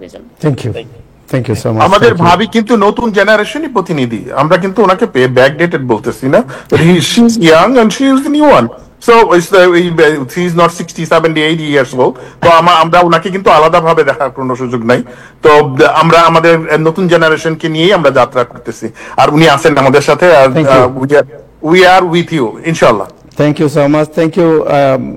করিম ভাই মনে হয় কিছু বলতে চাচ্ছেন, যদি 30 সেকেন্ডে বলতে পারবেন, আমাদের টাইম অলরেডি প্রায় 24 মিনিট আমরা বিহাইন্ডে চলে গেছি। আমি আপনাদেরকে বিশেষ করে মিডিয়া এবং বিভিন্ন অর্গানাইজেশন আমাদের কমিউনিটিকে, সাউথ এশিয়ানদেরকে মেইন স্ট্রিমে আনার পক্ষে যে ভূমিকা রাখছেন, এই জন্য আমাদের প্রিন্ট এবং ইলেকট্রনিক মিডিয়া, সেই সাথে সোশ্যাল মিডিয়াকে অনেক অনেক ক্রেডিট দিতে চাই, ধন্যবাদ জানাতে চাই। বিভিন্ন সংগঠন এই যে ভোটার রেজিস্ট্রেশন করছেন, যেটা alliance of south Asian American labour AASAL 2008 সাল থেকে করে যাচ্ছে, আমাদের কমিউনিটিতে শুধু নিউ ইয়র্কে নয়, বিভিন্ন স্টেটে বর্তমানে আমরা, আপনি জানেন যে 12টা স্টেটে আমাদের সক্রিয় অ্যাক্টিভিটি রয়েছে। আমরা সেই ক্ষেত্রে কাজ করে যাচ্ছি উদ্বুদ্ধ করার জন্য। It is time to be at the table. We have been on the menu for many years. Our people are contributing, donating there. It is time for us, South Asian, young or old, it is time to be at the table, to make the decision as a decision maker. আমাদের লোকজনকে এখন elect করতে হবে। মানুষ আমাদের কাদের উপর vote দিয়ে যুগ যুগ ধরে পাবলিক অফিসে গিয়েছে, এখন আমাদের মাঝে সেই আন্ডারস্ট্যান্ডিং হয়েছে, অ্যাবিলিটি হয়েছে, and I think আমাদের কমিউনিটি এখন ready to take the responsibility as elected officials. এবং আমি আমাদের যে মেরি জোবায়দা এখন যে ক্যান্ডিডেসি হচ্ছে, এবং আমি মনে করি এরকম অনেক মেরি জোবায়দারা সুপ্ত আসছে, শুধু নিউ ইয়র্কে না, বিভিন্ন স্টেটে। আমাদের কমিউনিটি যেন আমাদের এইসব নতুন প্রতিভাকে অথবা পুরাতন প্রতিভাকে জায়গা করে দেই, তাদের জন্য যেন কাজ করি, এবং শুধুমাত্র ভোট দিলেই হবে না, তাদের সাথে আমরা থাকতে হবে, তাদের নিয়েই আমাদেরকে আগাতে হবে। তাহলে দেখবেন আমাদের কমিউনিটিতে অনেক নেতৃত্ব আসবে, পাবলিক অফিসিয়াল নির্বাচিত হবে। Our voice will be echoed not in the community only, it will be in the power houses like city hall, state capital and even national capital. Thank you. আপনারা খুশি হবেন যে অনেক কংগ্রেশনাল ক্যান্ডিডেট আগামী নির্বাচনে আসবে, যারা আপনার আমার মুখ উজ্জ্বল করবে। তারা শুধু অপেক্ষায় রয়েছে, আমরা কমিউনিটি কখন তাদেরকে পূর্ণ সাপোর্ট দেব, জোহরান মামদানির মতো তার পিছনে একত্রিত হয়ে তাদেরকে আমরা সাপোর্ট দিব। আমরা বিং এ মিডিয়া, আপনি জানেন বিং এ মিডিয়া এই দেশের নেতৃত্ব দিবে, শুধুমাত্র সিটি স্টেট নয়, ফেডারেল গভর্নমেন্টও। ধন্যবাদ। So being a media, আপনি জানেন যে how we are pushing business time television rule. You know what is the rule of time television, but we'll work on it. কাজী ফৌজিয়াকে শেষ, আর সময় হবে না। কাজী ফৌজিয়া যদি কিছু বলতে চান 1 মিনিট আমরা শুনে শেষ করি। Kazi Fauzia leader of DRUM and আমাদের কমিউনিটিরও। আপনারকে দেখতে পাচ্ছি না, আপনি দেখতে পাচ্ছি না। আমি বলেছি আমি অলরেডি 1 মিনিট বলে বলে ফেলছেন, আচ্ছা ঠিক আছে। তাইলে থ্যাংক ইউ সো মাচ আপনার এই জেনারসিটির জন্য, thank you so much for your time and thank you for your fight. এবং আপনি যে কালকে যেসব কথা বলেছেন এটা অনেকেই আজকে আমাকে ফোন করে কোট করেছে যে এই ধরনের এগুলো কোট হয়ে গেছে এখন গতকালকের কিছু বক্তব্য আপনার। থ্যাংক ইউ কাজী ফৌজি আপনাকে, thank you professor Ziauddin Ahmed, আপনি এতক্ষণ বসেছেন, আপনি একজন প্রফেশনাল, একজন ফিজিশিয়ান, একজন প্রফেসর, আপনি এতক্ষণ বসে আমাদের সময় দিয়েছেন। It's a definitely it's a sacrifice for the community two uphold and empower the community. আপনার এই সময় আপনার এই স্যাক্রিফাইসকে আমরা কৃতজ্ঞতার সাথে শ্রদ্ধার সাথে স্মরণ করি। থ্যাংক ইউ কাজী আমিন মেহেদি ভাই, thank you mister Karim Chowdhury, thank you Ibrahim Chowdhury Khokon, and thank you Mary Zubaida, and thank you আরও যারা ছিলেন আজকে সবার প্রতি। দর্শক আজকে এ পর্যন্তই, আগামীকাল আবার দেখা হবে, সবাই ভালো থাকবেন, খোদা হাফিজ।